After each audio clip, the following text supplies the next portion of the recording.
Aroma ടിവിയുടെ എല്ലാ മാന്യ ശ്രോതാക്കൾക്കും വേഗം വരുന്ന കർത്താവായ യേശു ക്രിസ്തുവിന്റെ ധന്യതിരുനാമത്തിൽ വന്ദനത്തെയും സ്വാഗതത്തെയും അറിയിക്കുന്നു. അനുഗ്രഹീതവും മനോഹരമായ നല്ല നിമിഷങ്ങൾക്കായി, നല്ല ദിവസത്തിനായി ഞാൻ ദൈവത്തിന് സ്തോത്രം ചെയ്യുന്നു. ഇന്ന് നമ്മുടെ ക്ഷണം സ്വീകരിച്ച് നമ്മോടൊപ്പം ജോയിൻ ചെയ്തിരിക്കുന്നത് ഒരു മെഡിക്കൽ വിദ്യാർത്ഥിനിയാണ്. തൻ്റെ പഠനത്തോടനുബന്ധിച്ച് ജോർജിയയിൽ ആയിരിക്കുമ്പോൾ നേരിട്ടതായ അപ്രതീക്ഷിതമായ ചില ജീവിതാനുഭവങ്ങൾ അരോമ ടി വി ശ്രോതാക്കളോടൊപ്പം പങ്കുവയ്ക്കുക. തീർച്ചയായിട്ടും ഈ സാക്ഷ്യം നിങ്ങൾ കേൾക്കുകയും നിങ്ങളുടെ പ്രിയപ്പെട്ടവർക്ക്, സുഹൃത്തുക്കൾക്ക് ഷെയർ ചെയ്ത് കൊടുക്കുകയും ചെയ്യണമെന്ന് പ്രത്യേകം ഓർപ്പിക്കുന്നു. അതുപോലെ തന്നെ നിങ്ങളുടെ വിലയേറിയ അഭിപ്രായങ്ങളും നിർദ്ദേശങ്ങളും കമന്റ് ബോക്സിൽ രേഖപ്പെടുത്താൻ മറക്കരുത്. ഒരു പ്രാർത്ഥനാ വിഷയമുണ്ട് ഞങ്ങളുമായി പങ്കുവയ്ക്കാൻ ആഗ്രഹിക്കുന്നുവെങ്കിൽ, കൂടുതൽ വിവരങ്ങൾ അറിയുവാൻ ആഗ്രഹിക്കുന്നുവെങ്കിൽ സ്ക്രീനിൽ കാണുന്ന വാട്സപ്പ് നമ്പറിൽ ഞങ്ങളെ അറിയിച്ചാൽ തീർച്ചയായിട്ടും ഞങ്ങൾ നിങ്ങൾക്ക് വേണ്ടി പ്രാർത്ഥിക്കുകയും മറുപടി തരികയും ചെയ്യുന്നതായിരിക്കും. ചാനൽ ആദ്യമായിട്ടാണ് നിങ്ങൾ കാണുന്നതെങ്കിൽ ഒന്ന് സബ്സ്ക്രൈബ് ചെയ്ത് താഴെ കാണുന്ന ബെൽ ബട്ടൺ ഒന്ന് അമർത്താൻ പ്രത്യേകം ഓർപ്പിക്കുന്നു. നാം എല്ലാവരും ശ്രദ്ധയോടെ പ്രാർത്ഥനയോടെ ആയിരിക്കുമ്പോൾ പ്രിയ അലീന മോളെ തികഞ്ഞ സ്നേഹത്തോടും ആദരവോടും കൂടി അരോമ ടി വി പ്രേക്ഷകരോടൊപ്പം സമയം ചെലവഴിക്കുന്നതിനായിട്ട് ക്ഷണിച്ചോളൂ. ദൈവനാമത്തിന് മാത്രം ഉണ്ടാകട്ടെ. ഈ അരോമ ടി വിയിൽ ഒരു സാക്ഷ്യം പറയാനായിട്ട് എന്റെ ദൈവം എന്റെ ജീവിതത്തിൽ ഉണ്ടാക്കിയ കൃപകൾക്ക് നന്ദിയോട് ഞാൻ ദൈവത്തെ സ്തുതിക്കുന്നു. അതോടൊപ്പം തന്നെ ഈ അവസരം ഒരുക്കി തന്ന പാസ്റ്റർ ഡാനിയൽ ജോൺ പാസ്റ്റർക്കും എനിക്കിതിൽ സാക്ഷിക്കാൻ എനിക്ക് ഒരു അവസരം തന്നത് അല്ലെങ്കിൽ എന്നെ പരിചയപ്പെടുത്തിയത് ഫിൽസിസ്റ്റർ ആണ്. ഫിൽസിസ്റ്റർക്ക് ഉള്ള നന്ദി അറിയിക്കുന്നു. എന്റെ പേര് അലീന എന്നാണ്. ഞാൻ ഇപ്പോൾ ഉള്ളത് കേരളത്തിലെ തിരുവനന്തപുരം എന്ന ജില്ലയിലാണ്. ഞാൻ എന്റെ ജന്മനാടും സ്വന്തം നാടും എല്ലാം ഇത് തന്നെയാണ്. പക്ഷെ ഞാൻ പഠിക്കുന്നത് ജോർജിയയില് MBBS-നാണ് പഠിക്കുന്നത്. എന്റെ വീട്ടില് എന്റെ പപ്പ, അമ്മ, അനിയൻ, ഞങ്ങൾ 4 പേരടങ്ങുന്ന ഒരു ചെറിയ കുടുംബമാണ്. അപ്പൊ ഞാൻ കുഞ്ഞുനാൾ തൊട്ടേ വളർന്നു വന്നതും എല്ലാം ഈ നാട്ടിൽ തന്നെയാണ്. +2 കഴിഞ്ഞ ശേഷമാണ് ഞാൻ എന്റെ MBBS-ന് വേണ്ടി ഞാൻ ജോർജിയയിലോട്ട് കടന്നുപോയത്. ഇപ്പോൾ ഞാൻ ആയിരിക്കുന്നതും കേരളത്തിലാണ്. എനിക്ക് ഒരാഴ്ചത്തെ വെക്കേഷൻ ഉണ്ടായിരുന്നു. അപ്പൊ അതിന് വേണ്ടിയിട്ട് ഞാൻ നാട്ടിലോട്ട് വന്നതാണ്. എന്റെ സ്പിരിച്വൽ ലൈഫിനെ കുറിച്ച് പറയാനാണെങ്കിൽ, ഞാൻ ജനിച്ചു വളർന്നതൊക്കെ എന്റെ പപ്പയും അമ്മയും RC-യിൽ നിന്ന് സ്നാനപ്പെട്ട് ദൈവത്തെ അറിഞ്ഞു വന്നതാണ്. അതുകൊണ്ട് ഞാൻ ജനിച്ചു വളർന്നതും കുഞ്ഞുനാൾ തൊട്ടേ എല്ലാം ഞാൻ പോകുന്നതും പെന്തക്കോസ്റ്റ് ചർച്ചിലൊക്കെയാണ്. എങ്കിലും ഞാൻ ജനിച്ചൊരു 3-4 വർഷം കഴിഞ്ഞിട്ടാണ് എന്റെ പപ്പയും അമ്മയും സ്നാനപ്പെടുന്നതും വിശ്വാസത്തിലോട്ടൊക്കെ വരുന്നതും. അപ്പൊ അതുകൊണ്ട് ഞാൻ ആ ഒരു രീതിയിലാണ് വളർന്നു വന്നതൊക്കെ. ഒരു ഏകദേശം ഒരു 12 വയസ്സ് കഴിഞ്ഞ ശേഷമാണ് ഞാൻ രക്ഷിക്കപ്പെടുന്നതും. ഞാൻ വെള്ളത്തിൽ മുങ്ങി സ്നാനം എടുക്കുന്നത് 10ാം ക്ലാസ്സിൽ എക്സാമിന് ശേഷമാണ് ഞാൻ സ്നാനം എടുക്കുന്നതൊക്കെ. ആ സമയത്തൊക്കെ ദൈവത്തിൽ വിശ്വാസമുണ്ട്. കർത്താവിനെ നേരിട്ട് കർത്താവിനെ അനുഭവിച്ചറിഞ്ഞതിന് ശേഷമാണ് സ്നാനപ്പെടാൻ തീരുമാനിക്കുന്നതും സ്നാനപ്പെടുന്നതും ഒക്കെ. ഞാൻ എന്റെ 7ാം ക്ലാസ് കഴിഞ്ഞ സമയത്ത് ഞാൻ കോൺവെന്റ് സ്കൂളാണ് പഠിച്ചതൊക്കെ. അപ്പൊ അതിനുശേഷം മുതൽ ഞാൻ ആഭരണമൊക്കെ ഉപയോഗിക്കുന്ന ആളായിരുന്നു. അപ്പൊ അതിനുശേഷം മുതൽ എനിക്ക് അതൊന്നും വേണ്ട, അല്ലെങ്കിൽ എനിക്ക് സ്നാനപ്പെടണമെന്നൊരു തീരുമാനം ഉണ്ടായിരുന്നു. പക്ഷെ എന്റെ വീട്ടുകാർക്ക് ഞാൻ സ്നാനം എടുക്കണ്ട, കുറച്ചുകൂടി കറുവായിട്ട് എടുത്താൽ മതി, ഇപ്പൊ എടുക്കണ്ട എന്നൊരു തീരുമാനം ഉണ്ടായിരുന്നത് കൊണ്ട് ഞാൻ ഏകദേശം 10ാം ക്ലാസ്സിന് ശേഷമാണ് സ്നാനം എടുക്കുന്നതും അങ്ങനെ കർത്താവിനോട്ട് കൂടുതൽ അടുക്കുന്നതൊക്കെ. ഞാൻ സ്നാനം എനിക്ക് ആ സമയത്തൊന്നും സ്നാനം എടുക്കണം എന്നൊരു ആഗ്രഹം ഉണ്ടായിരുന്നില്ല. എനിക്ക് ഇങ്ങനെ ജീവിക്കാനായിരുന്നു ആഗ്രഹമൊക്കെ. ഞാൻ ഇടയ്ക്കിടയ്ക്ക് ഇങ്ങനെ സ്വപ്നം കാണുമായിരുന്നു കർത്താവ് വരുന്നതായിട്ടൊക്കെ. അപ്പൊ ഞാൻ അങ്ങനെ ഒരു ദിവസം ഞാൻ ഇങ്ങനെ കിടന്നുറങ്ങുമ്പോൾ ഞാനിങ്ങനെ സ്വപ്നം കണ്ട് ഞെട്ടി എഴുന്നേറ്റു. ഞാനിങ്ങനെ ചുരുളുകൾ തുറക്കുന്നതും കർത്താവ് ഇങ്ങനെ വരുന്നതായിട്ടൊക്കെ സ്വപ്നം കണ്ടു. ആ സമയത്ത് ഞാൻ സ്നാനപ്പെട്ടിട്ടില്ല, രക്ഷിക്കപ്പെട്ടൊന്നുമില്ല. അപ്പൊ ഞാൻ പേടിച്ച് രാത്രി ഞാൻ പേടിച്ച് ഞാൻ പപ്പയും അമ്മയും കിടക്കുന്ന റൂമിൽ പോയി പറഞ്ഞു, കർത്താവ് വന്നു എന്ന് പറയുന്ന ഒരു സംഭവം ഉണ്ടായിട്ടുണ്ട്. അപ്പൊ അതൊക്കെ ഇങ്ങനെ എന്റെ ജീവിതത്തിൽ ഇങ്ങനെ ഒരു പേടി, അല്ലെങ്കിൽ കർത്താവ് ഇപ്പൊ വന്നാൽ ഞാൻ ഒരിക്കലും സ്വർഗ്ഗത്തിൽ പോകില്ലല്ലോ എന്നൊക്കെ ഉള്ളൊരു ഭയം എന്റെ ഉള്ളിൽ ഇങ്ങനെ ഉണ്ടായിരുന്നു. അങ്ങനെയൊക്കെയാണ് കർത്താവിനോട് കൂടുതൽ അടുക്കാനും ഒരു രക്ഷയുടെ അനുഭവത്തിലേക്ക് വരാനൊക്കെ ഇടയായി തീർന്നത്. ഞാൻ പഠിച്ചതും എല്ലാം എന്റെ ഏകദേശം +2 ക്ലാസ് വരെ എന്റെ നാട്ടിൽ തന്നെയായിരുന്നു. കോൺവെന്റ് സ്കൂളാണ് ഞാൻ പഠിച്ചതും. എനിക്ക് +2 കഴിഞ്ഞിട്ട് ഇങ്ങനെ ഡോക്ടർ ആവണമെന്ന് കൊച്ചുനാളിൽ ഭയങ്കര ആഗ്രഹമായിരുന്നു. അപ്പൊ ഞാൻ +2 കഴിഞ്ഞിട്ട് നീറ്റ് എഴുതി ഇവിടെ കിട്ടൂല എന്നൊരു ഇതുണ്ടായിരുന്നതുകൊണ്ട് ഞാൻ എനിക്ക് വിദേശത്ത് പഠിക്കാനായിരുന്നു ആഗ്രഹമൊക്കെ. അങ്ങനെ ഞാൻ എന്റെ വീട്ടിൽ പറഞ്ഞു എനിക്ക് വിദേശത്ത് പോകണമെന്ന് പറഞ്ഞു. പക്ഷെ ഒരിക്കലും എന്നെ അവർ പുറത്ത് വിടില്ല. ഇവിടെ പഠിച്ചാൽ മതി, എങ്ങനെയായാലും ഒരിക്കലും പുറത്ത് പോകണ്ട, ഇവിടെ നാട്ടിൽ പഠിച്ചാൽ മതി എന്നൊരു തീരുമാനമായിരുന്നു അവർക്കും. അങ്ങനെ ഞാൻ ഒരു വർഷം നീറ്റ് റിപ്പീറ്റ് ചെയ്തു. ചെയ്തിട്ട് എനിക്ക് ഇവിടെ MBBS എടുക്കാനുള്ള മാർക്ക് എനിക്ക് കിട്ടിയില്ല. അങ്ങനെ ആണ് ഈ ജോർജിയ എന്നൊരു എന്റെ ഇതിലോട്ട് വന്നതും ജോർജിയയിലേക്ക് പോകാം എന്നൊരു തീരുമാനം ഒക്കെ എടുത്തു. അങ്ങനെ എന്റെ വീട്ടിൽ നോക്കി സമ്മതിച്ചു, ജോർജിയയിലോട്ട് പോകാന്ന രീതിയിൽ സമ്മതിച്ചു. അങ്ങനെ ഞാൻ ജോർജിയയിലോട്ട് പോയി. ഏകദേശം 1 വർഷം ഞാൻ MBBS കംപ്ലീറ്റ് ചെയ്ത് 2 മാസം വെക്കേഷൻ ഉണ്ടായിരുന്നു. അങ്ങനെ 2 മാസത്തെ വെക്കേഷനാണ് ഞാൻ നാട്ടിലോട്ട് വരുന്നത്. ഈ 2 മാസത്തെ വെക്കേഷന് നാട്ടിലോട്ട് വന്ന് ഇവിടെ നിന്ന് അടുത്ത വെക്കേഷൻ കഴിഞ്ഞ് ഒക്ടോബറിലാണ് തിരിച്ച് മടങ്ങിപ്പോകുന്നത്. ഈ പോകുന്ന വഴി വെച്ച് തന്നെ ഞാൻ ഫ്ലൈറ്റിൽ വെച്ച് ഒരുപാട് തവണ ഛർദ്ദിക്കുകയുണ്ടായി. അപ്പൊ എന്റെ വിചാരം ഞാൻ യാത്ര ചെയ്യുന്നതിന്റെ പ്രശ്നം കൊണ്ടായിരിക്കാം ഛർദ്ദിക്കുന്നത്. പക്ഷെ ഞാൻ ഇതിനു മുന്നേ ട്രാവൽ ചെയ്തിട്ട് ഒരു പ്രശ്നം ഉണ്ടായിരുന്നില്ല. പിന്നെ വിചാരിച്ച് എന്തെങ്കിലും പ്രശ്നമായിരിക്കാം, ഫുഡിന്റെ പ്രശ്നമൊക്കെ ആയിരിക്കാം എന്ന് വിചാരിച്ചുകൊണ്ടാണ് ഇരുന്നത്. ഞാൻ വീട്ടിൽ എന്റെ ജോർജിയയിൽ അപ്പാർട്ട്മെന്റിൽ എത്തിയിട്ടും എനിക്ക് ഒരുപാട് 1-2 ദിവസം തുടരെ ഈ ഛർദ്ദലുണ്ടായിരുന്നു. പക്ഷെ അതൊക്കെ ട്രാവലിന്റേതായിട്ട് ഞാനങ്ങ് തള്ളിക്കളഞ്ഞു. അത് സീരിയസ് ആയിട്ട് എടുത്തില്ല. പിന്നെ ദിവസങ്ങൾ പോകുന്തോറും ഇങ്ങനെ ഓരോ ദിവസവും ഇങ്ങനെ ഓരോ ബുദ്ധിമുട്ട് വരുമായിരുന്നു. പനി, ജലദോഷം. അപ്പൊ ഞാൻ ഇതിനൊക്കെ അതിനൊക്കെ മരുന്ന് കഴിക്കും. ഒരുപാട് പാരസെറ്റമോളും കഫ് സിറപ്പും ഞാൻ അപ്പൊ തന്നെ കുടിച്ച് തീർത്തിട്ടുണ്ട്. കാരണം എന്റെ വിചാരം അവിടുത്തെ കാലാവസ്ഥ എന്ന് പറയുന്നത് തണുപ്പാണ് ഏകദേശം. അപ്പൊ ഈ തണുപ്പിന്റെ നമ്മുടെ നാട്ടിൽ നിന്ന് മാറി വന്നതുകൊണ്ട് തണുപ്പിന്റെ പ്രശ്നം ആയതുകൊണ്ട് എനിക്കിങ്ങനെ പെട്ടെന്ന് രോഗങ്ങളൊക്കെ വരുന്നതായിരിക്കാം എന്നാണ് ഞാൻ വിചാരിച്ചുകൊണ്ടിരുന്നത്. ഇങ്ങനെ ഇത് കണ്ടിന്യൂസ് ആയിട്ട് ഓരോ രോഗങ്ങൾ ഇങ്ങനെ മാറി മാറി വന്നുകൊണ്ടിരുന്നു. അവസാനം എനിക്ക് പല്ല് വേദന വന്നു. പുതിയ പല്ല് പൊടിച്ച് വരുന്നിടത്ത് വേദന വന്നു. അപ്പൊ ഞാൻ കരുതി ഓക്കെ ഇത് മാറും, കുറച്ച് നാൾ കഴിയുമ്പോൾ മാറുമായിരിക്കും എന്ന് വിചാരിച്ചുകൊണ്ടിരുന്നു. പക്ഷേ ഈ പല്ല് പൊടിച്ച് പകുതി പുറത്ത് വന്നിട്ട് എന്റെ പകുതി ചത പല്ലിന്റെ ഇരുന്നിട്ട് എനിക്ക് ഫുഡ് കഴിക്കാൻ പറ്റാത്ത അവസ്ഥയായിട്ട് മാറി. കാരണം ഞാൻ ഫുഡ് കഴിക്കുമ്പോൾ ഈ ഫ്ലഷ് എന്റെ ചതയുടെ ഭാഗത്ത് എനിക്ക് കടിക്കുമ്പോൾ നല്ല വേദന എടുക്കും. അപ്പൊ എനിക്ക് ഫുഡ് കഴിക്കാൻ പറ്റൂല. എന്തെങ്കിലും കഴിക്കണമെങ്കിൽ ഞാനത് വിഴുങ്ങണം. അപ്പൊ അങ്ങനെ ഒരവസ്ഥ വന്നപ്പോ എനിക്ക് ഭയങ്കരമായിട്ട് എന്റെ ശരീരമൊക്കെ എനിക്ക് ഭയങ്കര വീക്ക് ആവുന്നതായിട്ട് തോന്നി. ഞാൻ കരുതി ഫുഡ് കഴിക്കാൻ പറ്റാത്തത് കൊണ്ട് ഇങ്ങനെ ആ ഒരു ക്ഷീണമാണ് എന്റെ ശരീരത്തിൽ ഞാൻ വിചാരിച്ചത്. അപ്പൊ എനിക്ക് ഇതിനു മുന്നേ ഇതുവരെ എനിക്ക് പല്ല് എടുത്തിട്ടില്ലാത്തത് കൊണ്ട് എനിക്ക് അതിനെപ്പറ്റി ഒന്നും അറിഞ്ഞുകൂടാ. അപ്പൊ എനിക്ക് വീട്ടിൽ നിന്നും പല്ലൊന്നും എടുക്കണ്ട, അത് ദേശത്തായത് കൊണ്ട് അവർക്കൊരു പേടിയുണ്ടായിരുന്നു. അവിടെ പല്ലെടുക്കണ്ട, ഇവിടെ വരുമ്പോ എന്തെങ്കിലും ചെയ്യാൻ എന്നൊരു കാര്യമാണ് പറഞ്ഞിരുന്നത്. അങ്ങനെ ഞാൻ നോക്കി പല്ലെടുക്കണ്ടെന്ന് വിചാരിച്ചുകൊണ്ടിരുന്നു. അവസാനം എനിക്ക് ഒട്ടും വേദന സഹിക്കാൻ വയ്യാതെയായി. അങ്ങനെ ഞങ്ങൾ അവിടെ ജോർജിയയിൽ ഒരു ചർച്ചുണ്ട്. ചർച്ചില് ചേച്ചി ഡോക്ടറാണ്. അപ്പൊ ചേച്ചിയോട് ഞങ്ങൾ സംസാരിച്ചു. അപ്പൊ ചേച്ചി ആദ്യം പല്ലെടുക്കണം എന്നൊക്കെ പറഞ്ഞെങ്കിലും പിന്നെ എനിക്കത് ഒട്ടും സഹിക്കാൻ പറ്റാത്ത അവസ്ഥയായപ്പോ ചേച്ചി എനിക്കൊരു ഡോക്ടറെ പറഞ്ഞു തന്നു. അങ്ങനെ ഞാൻ ആ ഡോക്ടറെ കാണാൻ പോയി. അവിടെ ചെന്ന പല്ലിന്റെ കാര്യങ്ങളൊക്കെ ചോദിച്ച് ഒരു എക്സ്റേ ഒക്കെ എടുത്ത് നോക്കിയിട്ട് പറഞ്ഞു 2 പല്ല് എടുത്ത് മാറ്റണം, നല്ല ഇൻഫെക്ഷൻ ആയിട്ടുണ്ട്, എടുത്ത് മാറ്റില്ലെങ്കിൽ പിന്നെ പ്രശ്നമാവുമെന്ന് പറഞ്ഞു. എന്നൊക്കെ ഞാൻ വിളിച്ചു അങ്ങനെയൊക്കെ എടുക്കാം. പക്ഷെ അവിടെ അതിന്റെ വില കേട്ടപ്പോൾ എനിക്ക് ഇതൊട്ടും എടുക്കാൻ പറ്റിയില്ല. കാരണം ഒരു പല്ലിന് 3000 രൂപ അടുപ്പിച്ച്, ഇവിടുത്തെ 3000 രൂപ അടുപ്പിച്ചാണ് അവർ പറഞ്ഞത്. അപ്പൊ 2 പല്ലും എടുക്കണമെങ്കിൽ നല്ല പൈസ ആവുമല്ലോ എന്ന് വിചാരിച്ച് ഞാൻ എടുക്കണ്ട, എങ്ങനെയാലും കുറച്ച് നാൾ അവിടെ സഹിച്ച് നിൽക്കാം എന്ന് വിചാരിച്ച് വീട്ടിലോട്ട് വന്നു. പിന്നീട് ഒരു ദിവസം കഴിയും തോറും എന്റെ മോണയിൽ നിന്നൊക്കെ ബ്ലഡ് പൊട്ടി ഒലിക്കാൻ തുടങ്ങി. അപ്പൊ ഇതൊക്കെ കണ്ടപ്പോൾ എനിക്ക് കൂടുതൽ പേടിയായി. ഇനി പല്ല് എടുക്കാനാണെങ്കിൽ അവിടെ ഇത്ര റേറ്റ് ആവുമല്ലോ, എനിക്ക് വേദനയും ഉണ്ട്, ബ്ലീഡിങ്ങും വരുന്നുണ്ട്. അങ്ങനെയൊക്കെ ഞാൻ വല്ലാതെ പേടിച്ചിരുന്ന ആ സമയത്തുണ്ടായിരുന്നത്. അങ്ങനെ കുറെ നാൾ കഴിഞ്ഞപ്പോ ഈ പല്ലിന്റെ ഇടയിൽ നിന്നൊക്കെ ബ്ലഡ് വരാൻ തുടങ്ങി. അങ്ങനെ എനിക്ക് ലാസ്റ്റ് ഇങ്ങനെ ഏതെങ്കിലും ഒരു ഹോസ്പിറ്റലിൽ പോയി എടുക്കാം എന്നൊരു തീരുമാനത്തിലോട്ട് എത്തി. അങ്ങനെ ഞാൻ അവിടെ ജോർജിയയുടെ പ്രദേശത്ത് ഏകദേശം ഒരുപാട് ഇങ്ങനെ ഡെന്റൽ ഹോസ്പിറ്റൽസ് ഉണ്ട്. അവിടെ എല്ലാം പക്ഷെ നമുക്കൊന്നും അത്ര വിശ്വാസമല്ലാത്തത് കൊണ്ടാണ് ഒന്നും അങ്ങനെ പോവാത്തത്. പക്ഷെ എന്നാലും എന്റെ കോളേജിൽ തന്നെയുള്ള ഒരു പ്രൊഫസറെ കോണ്ടാക്ട് ചെയ്തു. ആ പ്രൊഫസർ എനിക്കൊരു ഇങ്ങനെ ഒരു ഹോസ്പിറ്റലിൽ അവിടെ പഠിച്ചതിന് ഡോക്ടർ നമ്പർ വന്നു. ഞാൻ അങ്ങനെ അവിടെ പോയി. പക്ഷെ അന്ന് ഒരിക്കലും പല്ലെടുക്കാനല്ല പോയത്. പക്ഷെ അന്ന് പോയപ്പോ തന്നെ ആ ഡോക്ടർ പറഞ്ഞു അപ്പൊ തന്നെ എടുക്കാന്ന് പറഞ്ഞു. പിന്നെ ഞാൻ വിചാരിച്ചു എന്തായാലും അപ്പൊ തന്നെ എടുക്കാം. വീട്ടിൽ വിളിച്ചപ്പോഴും പറഞ്ഞു എനിക്ക് എടുക്കാനാണ് ആഗ്രഹമെങ്കിൽ എടുത്തോളാൻ പറഞ്ഞു. പക്ഷെ എനിക്ക് കണ്ടിന്യൂസ് ആയിട്ട് ഇങ്ങനെ തലകറക്കത്തിന്റെ പ്രശ്നം ഉണ്ടായിരുന്നു. ഞാൻ അല്പസമയം നടന്നു പോയാൽ ഞാൻ അവിടെ തലകറങ്ങി വീഴും. അങ്ങനെയൊക്കെ അവസ്ഥ വന്നപ്പോ എന്റെ വീട്ടിൽ നിന്നും എന്റെ ഈ ഫെലിസി ആന്റി എന്ന് പറയുന്ന എന്റെ ഫ്രണ്ടിന്റെ ദൃശ്യ എന്ന് പറഞ്ഞ എന്റെ ഫ്രണ്ടിന്റെ അമ്മയാണ് ഈ ഫെലിസി ആന്റി. ഈ ആന്റി RCSലാണ് വർക്ക് ചെയ്യുന്നത്. അപ്പൊ ഈ ആന്റി എന്നോട് ഒരുപാട് വട്ടം വിളിച്ച് പറഞ്ഞു ബ്ലഡ് ടെസ്റ്റ് ചെയ്യണം, ചിലപ്പോൾ എന്തെങ്കിലും പ്രശ്നം കാണും, അതുകൊണ്ടാണ് തലകറങ്ങി വീഴുന്നതും ബ്ലീഡിംഗ് ഒക്കെ വരുന്നത് എന്നൊക്കെ പറഞ്ഞു. പക്ഷെ എനിക്ക് അപ്പോൾ എടുക്കാൻ ഭയങ്കരമായിട്ട് പേടിയായിരുന്നു. എന്റെ ഉള്ളിൽ ഇങ്ങനെ തോന്നി എന്തെങ്കിലും ബ്ലഡ് ടെസ്റ്റ് ചെയ്യുമ്പോൾ എന്തെങ്കിലും പ്രശ്നം ഉണ്ടെങ്കിൽ അതറിയുമ്പോൾ പിന്നീട് അത് ഒരുപാട് പ്രശ്നമാവുമല്ലോ, അങ്ങനെയൊക്കെ വിചാരിച്ച് ബ്ലഡ് ടെസ്റ്റ് ചെയ്യാൻ പോയില്ല. ഒരു ദിവസം ഞാൻ ഇങ്ങനെ ഡോക്ടറെ കാണാൻ പോയിട്ട് തിരിച്ചു വന്ന വഴിക്ക് ഞാൻ മെട്രോയിലാണ് വന്നത്.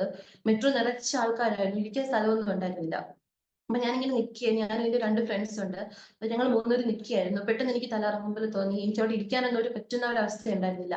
ഞാൻ പിന്നെ അങ്ങനെ ആ മെട്രോയിൽ അവിടെ ആ തറയിൽ അങ്ങ് ഇരുന്ന് കുറെ സമയം ആ ഒരു കിടക്കുമ്പോൾ അങ്ങ് ഇരുന്നതിന് ശേഷമാണ് എനിക്ക് എന്റെ ആ ഒരു ടെൻഡൻസി അങ്ങ് മാറി, തലകറങ്ങുന്ന ടെൻഡൻസി അങ്ങ് മാറി. പിന്നെയാണ് ഞാൻ ഇങ്ങനെ നടന്ന് പോകാൻ പറ്റിയത് എനിക്ക്. അപ്പൊ ഇങ്ങനെ ഈ പ്രശ്നങ്ങളൊക്കെ വന്നോണ്ടിരുന്നപ്പോൾ എനിക്ക് ഇതിന്റെ ഉള്ളിൽ തോന്നിയിരുന്നു എന്തോ പ്രശ്നമുണ്ട്, അല്ലെങ്കിൽ ഇങ്ങനെ തലകറങ്ങേണ്ട കാര്യമൊന്നും ഇല്ലല്ലോ എന്ന് ഞാൻ വിചാരിച്ചിരുന്നു. ഈ എന്റെ കോളേജിലെ പ്രൊഫസർ പറഞ്ഞ ആ ഡോക്ടറെ കാണാൻ പോകുന്നതിന്റെ തലേ ദിവസം ഞാൻ ബ്ലഡ് ടെസ്റ്റ് കൊടുത്തിരുന്നു. ബ്ലഡ് ടെസ്റ്റ് കൊടുത്തിട്ട് തിരിച്ചു വന്നപ്പോ ഈ ലാബിൽ നിന്ന് അവരെന്നെ വിളിച്ച് പറഞ്ഞു റിസൾട്ട് കിട്ടില്ല, അവരുടെ ഈ ബ്ലഡ് കളഞ്ഞു പോയിട്ടുണ്ട്, ഒന്നുകൂടെ കൊടുക്കണമെന്ന് പറഞ്ഞു. അപ്പൊ ഇങ്ങനെ ഒന്നുകൂടെ കൊടുക്കണമെന്ന് പറഞ്ഞപ്പം എനിക്ക് പിന്നെ അവിടെ പോകാനുള്ള ബുദ്ധിമുട്ട് കാരണം ഞാൻ അവരോട് പറഞ്ഞു ഇല്ല പറ്റില്ല, എങ്ങനെയെങ്കിലും അവർ തരാൻ പറഞ്ഞു. അങ്ങനെ അവർ എനിക്ക് കൗണ്ട് തന്നില്ല, എനിക്ക് ക്ലോട്ടിംഗ് ടൈം ബ്ലീഡിംഗ് ടൈമിന്റെ മാത്രം ഒരു റിസൾട്ട് തന്നു. അപ്പൊ ഞാൻ അത് നോർമൽ ആയിരുന്നു. അപ്പൊ ഞാൻ വെച്ച് എനിക്കൊരു പ്രശ്നം കാണൂല, ബാക്കിയൊക്കെ നോർമൽ ആയിരിക്കും എന്ന് കരുതിയാണ് ഞാൻ ഈ പല്ലെടുക്കാൻ പോകുന്നത്. അങ്ങനെ ഡോക്ടർ പല്ലെടുത്തു. ഒറ്റ പല്ല് മാത്രമേ എടുത്തുള്ളൂ. അന്ന് എന്നോട് പറഞ്ഞു 2 ദിവസം കഴിഞ്ഞിട്ടൊന്ന് അടുത്ത പല്ല് എടുക്കണമെന്ന് പറഞ്ഞാണ് പല്ലെടുക്കുന്നത്. പല്ലെടു എനിക്ക് ഇതിനു മുന്നേ പല്ല് എടുത്തിട്ടില്ലാത്തത് കൊണ്ട് എനിക്ക് ഇതിന്റെ ബ്ലീഡിങ്, വേദന അങ്ങനെ ഒന്നും എനിക്ക് അറിഞ്ഞൂടാ. അപ്പൊ എന്റെ ഫ്രണ്ട്സ് എന്നോട് പറഞ്ഞു പേടിക്കണ്ട, കുറച്ച് സമയം ബ്ലീഡിങ് ഇങ്ങനെ കാണും, അത് കഴിയുന്ന ബ്ലീഡിങ് നിന്നോളൂ എന്ന് പറഞ്ഞു. പക്ഷെ ഞാൻ അന്ന് വൈകിട്ട് ഒരു 6 മണിക്കാണ്, ജോർജിയയിൽ വൈകിട്ട് 6 മണിക്കാണ് ഞാൻ പല്ലെടുക്കുന്നത്. വീട്ടിൽ ഞാൻ വന്നു, എന്റെ ബ്ലീഡിങ് നിന്നില്ല.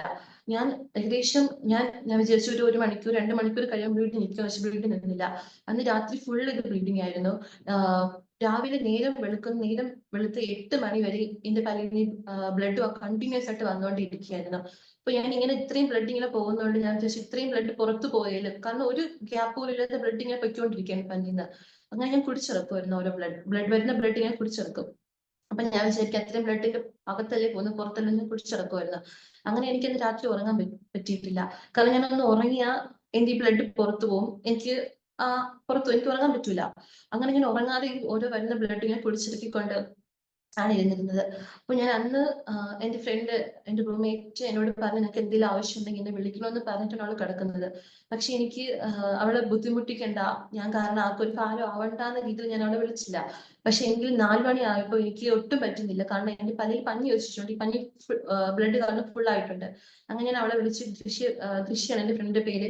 ഞാൻ അവളെ വിളിച്ചിട്ട് പറഞ്ഞു എന്നെ ഒന്ന് ഹെൽപ്പ് ചെയ്യാൻ പറഞ്ഞപ്പോൾ പെട്ടെന്ന് ഞെട്ടി എഴുന്നേറ്റ് അന്ന് എനിക്ക് ആവശ്യമുള്ളതൊക്കെ ചെയ്തു തന്നു. എന്നിട്ട് എനിക്കിങ്ങനെ ആരെങ്കിലുമൊക്കെ വിളിക്കണമെന്നുണ്ട്. എന്റെ വീട്ടിൽ ഞാൻ അമ്മയെ വിളിക്കുന്നുണ്ട്, പക്ഷെ ആരും ഫോൺ എടുക്കുന്നില്ല. കാരണം അവര് നേരം വെളുത്ത് വരുന്നതേ ഉള്ളൂ, ആരും ഫോൺ എടുക്കുന്നില്ല. അപ്പൊ അവൾ എന്നോട് എനിക്ക് ആരെങ്കിലും എനിക്കൊന്ന് പ്രാർത്ഥിച്ചാൽ കൊള്ളാന്നുണ്ടായിരുന്നു ആ സമയത്ത്. പക്ഷെ ഞാൻ അവളോടും പറഞ്ഞില്ല, ആരോടും പറഞ്ഞില്ല. അപ്പൊ അവൾ എന്നോട് ചോദിച്ചു, അവളൊന്ന് പ്രാർത്ഥിക്കട്ടെ എന്ന് ചോദിച്ചു എന്നോട്. അപ്പൊ ഞാൻ പ്രാർത്ഥിച്ചു, അവള് പ്രാർത്ഥിച്ചു. എല്ലാ ദിവസവും അവള് രാവിലെ ഒരു ഡൽഹിയിലുള്ള ഒരു സൂം മീറ്റിംഗിന് കയറാറുണ്ട്. അപ്പൊ അതിൽ കയറിയിട്ട് അവളെ എന്നെ കുറിച്ച് പറഞ്ഞു, അവര് എനിക്ക് വേണ്ടി പ്രാർത്ഥിച്ചു. അതിനുശേഷം ഞാൻ അല്പസമയം എനിക്കൊന്ന് ഉറങ്ങാൻ പറ്റി. അതിനുശേഷം അന്ന് രാവിലെ തന്നെ ഞങ്ങള് ഡോക്ടർ അവിടെ ക്ലിനിക്ക് തുറന്നിട്ടില്ല, പക്ഷെ ഞങ്ങൾ കണ്ടിന്യൂസ് ആയിട്ട് ഡോക്ടറെ വിളിച്ച് ഡോക്ടറെ എഴുന്നേൽപ്പിച്ചിട്ട് ഇങ്ങനെ പ്രശ്നമാണെന്ന് പറഞ്ഞ് അങ്ങനെ ഞങ്ങൾ ടാക്സി വിളിച്ചാണ് ഡോക്ടറെ കാണാൻ വേണ്ടി പോകുന്നത്. അപ്പൊ എനിക്ക് അല്പ ദൂരം നടന്ന് ഞാൻ അല്പം അവിടെ തലകറങ്ങി വീഴും. അങ്ങനെ ഞാൻ എങ്ങനെയൊക്കെയോ അന്ന് റെഡിയായി ഞങ്ങൾ താമസിക്കുന്ന അപ്പാർട്ട്മെന്റ് താഴെ എത്തിയപ്പോൾ എന്റെ ഫ്രണ്ട് ടാക്സി വിളിച്ചുകൊണ്ട് വന്നു. എനിക്ക് അവിടെ ആ ടാക്സി എന്നെ കയറ്റാൻ വന്ന സമയത്ത് ഞാൻ ആ നിലത്ത് കിടക്കുകയായിരുന്നു. കാരണം എനിക്ക് ആ തലകറങ്ങി ഞാൻ ആ നിലത്ത് മുറ്റത്ത് ഇങ്ങനെ കിടന്ന സമയത്താണ് ഈ ടാക്സി ഡ്രൈവർ എന്നെ കാണുന്നതും. പെട്ടെന്ന് അദ്ദേഹം ഭയങ്കരമായിട്ട് പേടിക്കാനിടയായി. കാരണം ഇങ്ങനെ കിടക്കുന്നുണ്ട്, സീരിയസ് ആണെന്ന് വിചാരിച്ചിട്ട്. പിന്നെ എങ്ങനെയൊക്കെ ഞങ്ങള് ടാക്സിയിൽ കയറി ആ ഒരു ഹോസ്പിറ്റലിൽ എത്തുന്നത് വരെ ഞങ്ങൾ ഇങ്ങനെ വചനം പറഞ്ഞ് പ്രാർത്ഥിച്ചിട്ടാണ് ആ ടാക്സിക്ക് അകത്തിരുന്നത്. അങ്ങനെ ആ ഹോസ്പിറ്റലിൽ എത്തി അവിടെ പല്ലെടുത്ത സ്ഥലത്ത് അതിന് ഇഞ്ചക്ഷൻ എടുത്ത ശേഷമാണ് ബ്ലീഡിങ് സ്റ്റോപ്പ് ആയത്. അപ്പൊ ഡോക്ടർ എന്നോട് പറഞ്ഞു എന്തോ കാര്യമായിട്ട് എന്തോ സീരിയസ് എന്തോ പ്രശ്നമുണ്ട്, ബ്ലഡ് കട്ടുപിടിക്കത്ത് എന്തോ പ്രശ്നമാണ്, എന്തായാലും ബ്ലഡ് ടെസ്റ്റ് ചെയ്യണമെന്ന് പറയുകയുണ്ടായി. അങ്ങനെ ഞങ്ങൾ അന്ന് തന്നെ ടാക്സിയിൽ തിരിച്ചു വരുന്ന വഴിക്ക് ഒരു ലാബിൽ ഇറങ്ങി ബ്ലഡ് ടെസ്റ്റിന് കൊടുത്തിട്ടാണ് വീട്ടിലോട്ട് വന്നത്. അതിനുശേഷം ആ ലാബിൽ നിന്ന് വിളിച്ചു പറഞ്ഞു ഒരു സാമ്പിൾ മിസ്സായി പോയി എന്ന് പറഞ്ഞു. പക്ഷെ എനിക്ക് ഞാൻ അവിടെ പോകുന്നതിന് വളരെ കഷ്ടപ്പെട്ടാണ് പോകുന്നത്. അങ്ങനെ എന്റെ ഫ്രണ്ട് അവരെ വിളിച്ച് കുറച്ച് റേസായി സംസാരിച്ചു, ഇങ്ങനെ പറ്റൂല, തന്നെ പറ്റുള്ളൂ എന്ന് പറഞ്ഞപ്പോ ഓക്കെ തരാം, ഒന്നുകൂടി നോക്കട്ടെ, സാമ്പിൾ ഉണ്ടോ നോക്കട്ടെ എന്ന് നോക്കിയിട്ട് അവർ റിസൾട്ട് അയച്ചു തന്നു. ഞങ്ങൾക്ക് തോന്നുന്നത് എനിക്ക് എന്റെ റിസൾട്ട് കിട്ടിയപ്പോൾ കൗണ്ട് എല്ലാം ഭയങ്കര ലോ ആയിരുന്നു. അപ്പൊ ഈ ഒരു റിസൾട്ട് കണ്ടിട്ട് പേടിച്ചിട്ടാണ് ഇവര് റിസൾട്ട് അയക്കാത്തതെന്നാണ് ഞങ്ങൾക്ക് തോന്നിയത് ആ സമയത്ത്. അങ്ങനെ HB പ്ലേറ്റ്ലെറ്റ് എന്റെ ബ്ലഡിൽ എന്തൊക്കെയുണ്ട് അതെല്ലാം നല്ല കുറവായിരുന്നു. അപ്പൊ എനിക്ക് ആ സമയത്ത് ഞാൻ വീട്ടിൽ അയച്ചു കൊടുത്തു, എന്റെ ഫ്രണ്ടിന്റെ അമ്മയ്ക്ക് അവര് ഹോസ്പിറ്റലിലൊക്കെ കാണിച്ചു. അപ്പോൾ പെട്ടെന്ന് തന്നെ ഡോക്ടേഴ്സ് പറഞ്ഞു HB ഒക്കെ നല്ല ലോ ആണ്, ബ്ലഡ് അടയ്ക്കേണ്ടി വരും, ഒന്നെങ്കിൽ അവിടുന്ന് ബ്ലഡ് അടയ്ക്കണം, അല്ലെങ്കിൽ എത്രയും പെട്ടെന്ന് നാട്ടിൽ വരണമെന്ന് പറഞ്ഞു.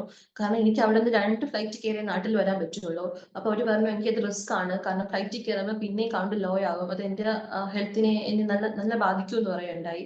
പക്ഷെ അവിടുന്ന് ബ്ലഡ് അടിക്കാനാണെങ്കിൽ ഇവിടെ എന്റെ ചർച്ചിലെ ചേച്ചി ഒട്ടിച്ചപ്പോ അവര് പറഞ്ഞു വേണ്ട, ഇവിടുന്ന് ബ്ലഡ് അടിക്കുന്നൊട്ട് സേഫ് അല്ല, അപ്പൊ ഇവിടുന്ന് അടയ്ക്കണ്ടെന്ന് പറയുകയുണ്ടായി.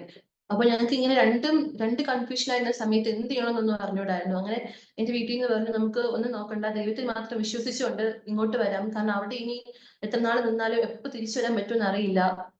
അങ്ങനെ നാട്ടിലോട്ട് വരാൻ തീരുമാനിച്ചു. പെട്ടെന്ന് ടിക്കറ്റ് എടുത്തു. അങ്ങനെ ഞാനും എന്റെ ഒരു ഫ്രണ്ട് ദൃശ്യം എന്റെ കൂടെ വരാം എന്ന് പറഞ്ഞു. അങ്ങനെ ഞങ്ങൾ ഒരുമിച്ചാണ് അവിടെ നിന്ന് നാട്ടിലോട്ട് ഞാൻ സുഖമില്ലാതെ വരുന്നതും. ഞാൻ അവിടെ ആയിരുന്ന സമയത്ത് എനിക്ക് ഒന്നും ചെയ്യാൻ പറ്റാത്ത അവസ്ഥയായിരുന്നു. അപ്പൊ എനിക്ക് അല്പം ഞാൻ അനങ്ങി ഞാൻ തലകറങ്ങി വീഴും. അപ്പൊ എന്റെ കാര്യങ്ങളൊക്കെ നോക്കുന്നു, എനിക്ക് ഫുഡ് ഉണ്ടാക്കുന്നതൊക്കെ എന്റെ 2 ഫ്രണ്ട്സ് ഉണ്ടായിരുന്നു. അവർ രണ്ടുപേരാണ് എനിക്ക് വേണ്ടി എല്ലാം ചെയ്തുകൊണ്ടിരുന്നത്. ആ സമയത്തൊക്കെ കർത്താവ് എനിക്ക് ഞാനപ്പോ വിചാരിച്ചിട്ടുണ്ട് വീട്ടിലായിരുന്നെങ്കിൽ നമുക്ക് നോക്കാൻ പപ്പയും അമ്മയും നമുക്ക് എന്ത് ആവശ്യം വന്നാലും അവര് എപ്പോഴും നമ്മുടെ കൂടെ ഉണ്ടല്ലോ. പക്ഷെ അവിടെ ആ ഒരു സാഹചര്യത്തിൽ കർത്താവ് എനിക്ക് വേണ്ടി നല്ല സ്നേഹിതന്മാരെ ഒരുക്കി തന്നെന്ന് പറയും. നല്ല സ്നേഹിതന്മാരെ പോലെ അവർ എനിക്ക് വേണ്ടി ഒരുക്കി തന്നതുകൊണ്ട് ആ ഒരു സാഹചര്യത്തിൽ എനിക്ക് ഒന്നും അറിയേണ്ടി വരുന്നില്ല. എന്റെ എല്ലാ കാര്യങ്ങൾക്കും അവിടെ അവര് ദൈവം രണ്ട് ഫ്രണ്ട്സിനെ ദൈവം ഒരുക്കിയിരുന്നു. അപ്പൊ അവിടെ ആയിരിക്കുമ്പോൾ എനിക്കിങ്ങനെ ഭയങ്കര പേടി ടെൻഷനൊക്കെ തോന്നുമായിരുന്നു. കാരണം ഞാൻ ഒറ്റയ്ക്കാണ്, ഞാൻ നാട്ടില് ഇനി വരണം, എന്തായിത്തീരും എന്നൊന്നും എനിക്ക് അറിഞ്ഞൂടാ. എനിക്ക് റിസൾട്ട് എനിക്ക് കിട്ടുന്നതിന് മുന്നേ എനിക്ക് എന്റെ ഉള്ളിൽ ഇങ്ങനെ ഒരു പേടി ഉണ്ടായിരുന്നു. എനിക്ക് ഈ ബ്ലഡ് ക്യാൻസർ എന്തെങ്കിലും ആണോ എന്നൊരു പേടി എനിക്കുണ്ടായിരുന്നു. കാരണം ബ്ലീഡിങ് വരുന്നുണ്ട്, ഒരു കാരണമില്ലാത്ത ബ്ലീഡിങ് വരേണ്ട കാര്യമില്ല എന്നൊക്കെ ചിന്ത എന്റെ ഉള്ളിൽ ഉണ്ടായിരുന്നു. അപ്പൊ ഞാൻ റിസൾട്ട് കിട്ടിയ ഉടനെ ആദ്യം ഞാൻ നോക്കിയത് WBC ലൂക്കോസൈറ്റ്സിന്റെ കൗണ്ട് ആണ് നോക്കിയത്. അപ്പൊ എന്റെ വിചാരം ഈ കൗണ്ട് കൂടുതലായിരുന്നാലേ ക്യാൻസർ ആയിരിക്കുള്ളൂ എന്നാണ് എന്റെ വിചാരമായിരുന്നത്. പക്ഷെ എനിക്ക് ഈ കൗണ്ട് നല്ല കുറവായിരുന്നു. അപ്പൊ എനിക്ക് മനസ്സിലൊരു ആശ്വാസമായില്ല, അങ്ങനെയൊന്നും ഇല്ല, എന്തോ കൗണ്ട് കുറഞ്ഞ എന്തോ പനിയായിരിക്കാം എന്നൊരു ധൈര്യത്തിലാണ് ഞാൻ അവിടെ നിന്ന് നാട്ടിലോട്ട് വരുന്നതും.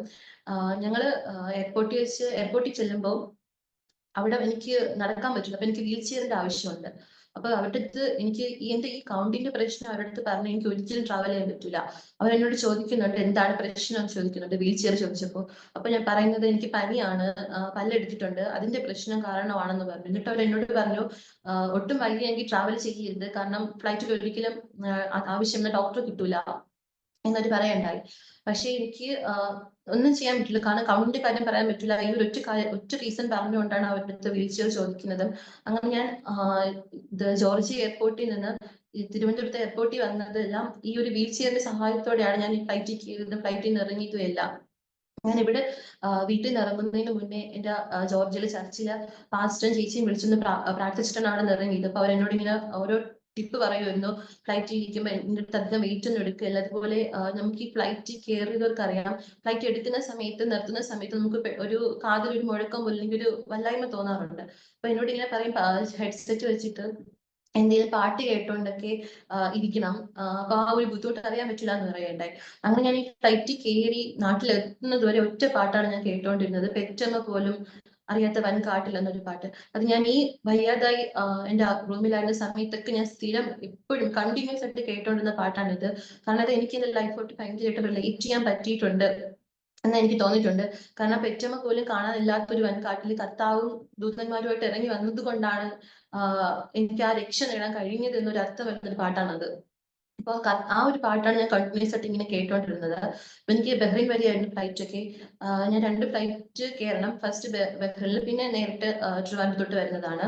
ഫസ്റ്റ് ഫ്ലൈറ്റ് ഒരു പ്രശ്നം ഉണ്ടായിരുന്നില്ല, ഒരു തടസ്സം ഉണ്ടാവാതെ, ഒരു ബുദ്ധിമുട്ടോ ഒരു പ്രശ്നം തോന്നാതെ തന്നെ ഞാൻ ബഹ്റിനിലെത്തി.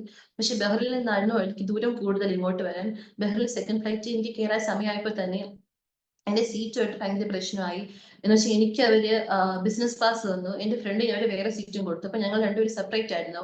അപ്പൊ എനിക്ക് അവിടെ അടുത്തില്ലാത്തത് കൊണ്ട് എനിക്ക് ഭയങ്കര ബുദ്ധിമുട്ടായിരുന്നു. കാരണം എനിക്ക് എന്തെങ്കിലും പെട്ടെന്ന് ബുദ്ധിമുട്ട് വന്നാലോ, അവിടെ അടുത്തില്ല, എനിക്ക് ആരോട് പറയും, ആരെ സഹായിക്കും എന്നൊരു സങ്കടം ഉണ്ടായിരുന്നു. അങ്ങനെ ഞാൻ അവരോട് പറഞ്ഞില്ല, എനിക്ക് പറ്റില്ല, എനിക്കും കൂടെ അവളെ അടുത്ത് തരണം, അല്ലെങ്കിൽ അവളെ എന്റെ അടുത്ത് തരണം എന്ന് പറഞ്ഞു.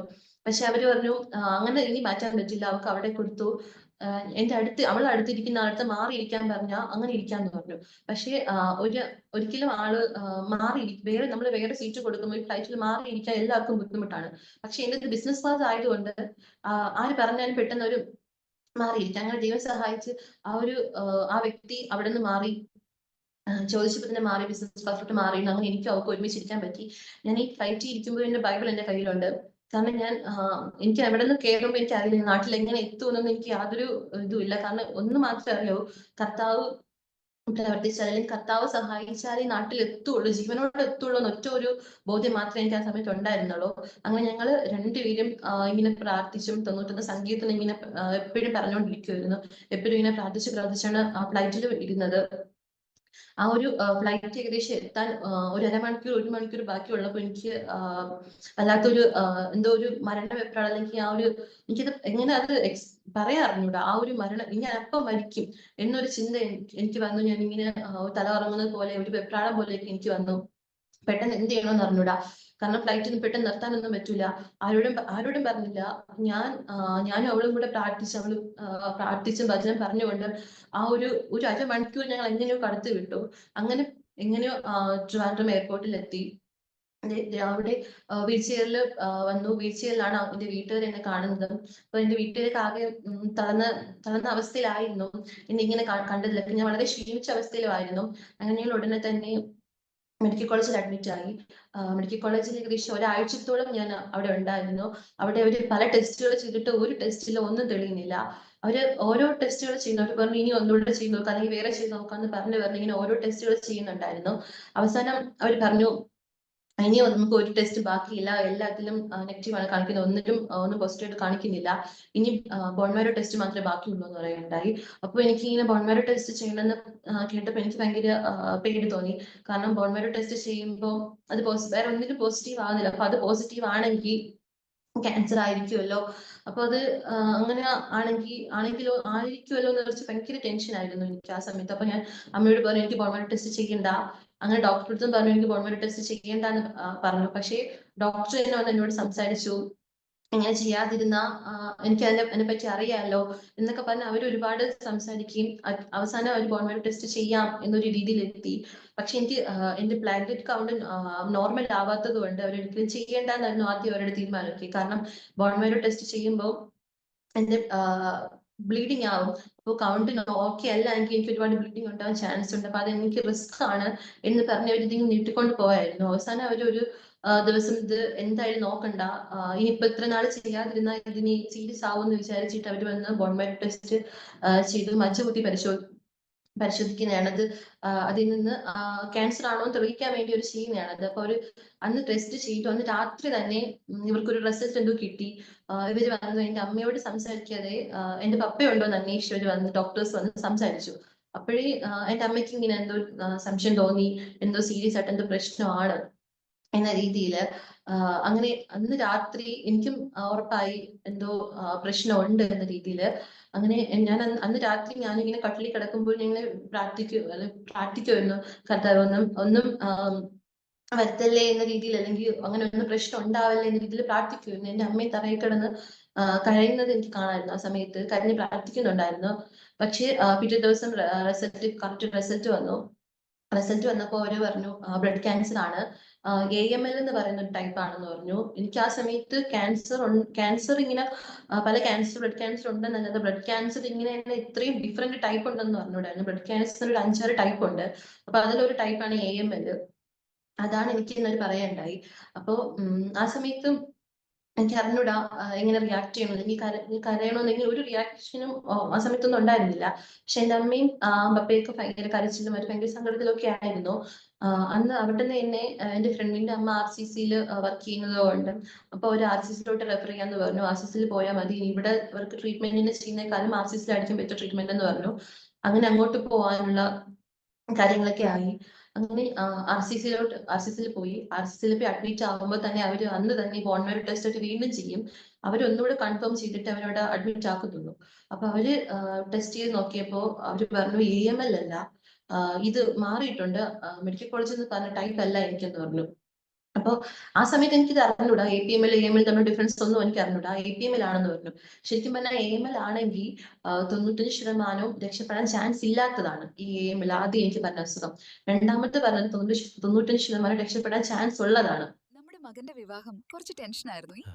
അപ്പോഴാണ് ഞങ്ങൾ aromamary.com രജിസ്റ്റർ ചെയ്തത്. അവിടെ നിന്നാണ് നമ്മുടെ മകന് നല്ലൊരു പെൺകുട്ടിയെ കണ്ടെത്തിയത്. ഇന്ന് തന്നെ aromamary.com ഡൗൺലോഡ് ചെയ്യൂ. അപ്പോ എനിക്ക് ഞാൻ ഹോസ്പിറ്റലായ സമയം മുതൽ എന്റെ ചർച്ചിൽ എനിക്ക് വേണ്ടി കണ്ടിന്യൂസ് ആയിട്ട് എല്ലാ ദിവസവും എനിക്ക് വേണ്ടി ഒരു പ്രാർത്ഥിച്ചുകൊണ്ട് ഇങ്ങനെ ഇരിക്കുകയാണ്. അപ്പോൾ ഈ ഒരു റിസൾട്ട് ഒറ്റ ദിവസം കൊണ്ട് ഈ അനേകരുടെ പ്രാർത്ഥന കാരണം കർത്താവ് ഇതിനെ മാറ്റി, ഈ കൂടിയ ഇതിൽ നിന്ന് കുറഞ്ഞതിലോട്ട് മാറ്റി എന്നാണ് ഞാൻ വിശ്വസിക്കുന്നത് ഇപ്പോഴും. കാരണം അതായിരുന്നെങ്കിൽ അതിന്റെ ട്രീറ്റ്മെന്റ് വ്യത്യാസമാണ്, എല്ലാം വ്യത്യാസമാണ്. ആ ഒരു അസുഖത്തിനും ഈ ഒരു അസുഖത്തിനും തമ്മിലുള്ള എല്ലാം വ്യത്യാസമാണ്. അപ്പോ ഈ ഒരു അസുഖമാണ് അന്ന് എനിക്ക് അറിഞ്ഞൂടെ. ഡോക്ടർ എന്നോട് ഒരുപാട് വട്ടം തർപ്പിച്ചു പറഞ്ഞു AML APML ആണ് APML ആണെന്ന്. പക്ഷെ അന്ന് എനിക്ക് അറിഞ്ഞൂടാ, അതിന്റെ ഡിഫറൻസ് ഒന്നും എനിക്ക് അറിഞ്ഞൂടാ. ഓക്കെ, എന്തായാലും ക്യാൻസർ ആണ് എന്നൊരു ചിന്തയായിരുന്നു. അപ്പോ അവിടെ ഒന്നിക്ക് അവർക്ക് മെഡിക്കൽ കോളേജുകാർക്ക് തെറ്റ് പറ്റിയതാണ്, അവർക്ക് റിസൾട്ട് മാറ്റം വന്നോണെന്നൊന്നും അറിഞ്ഞൂടാ.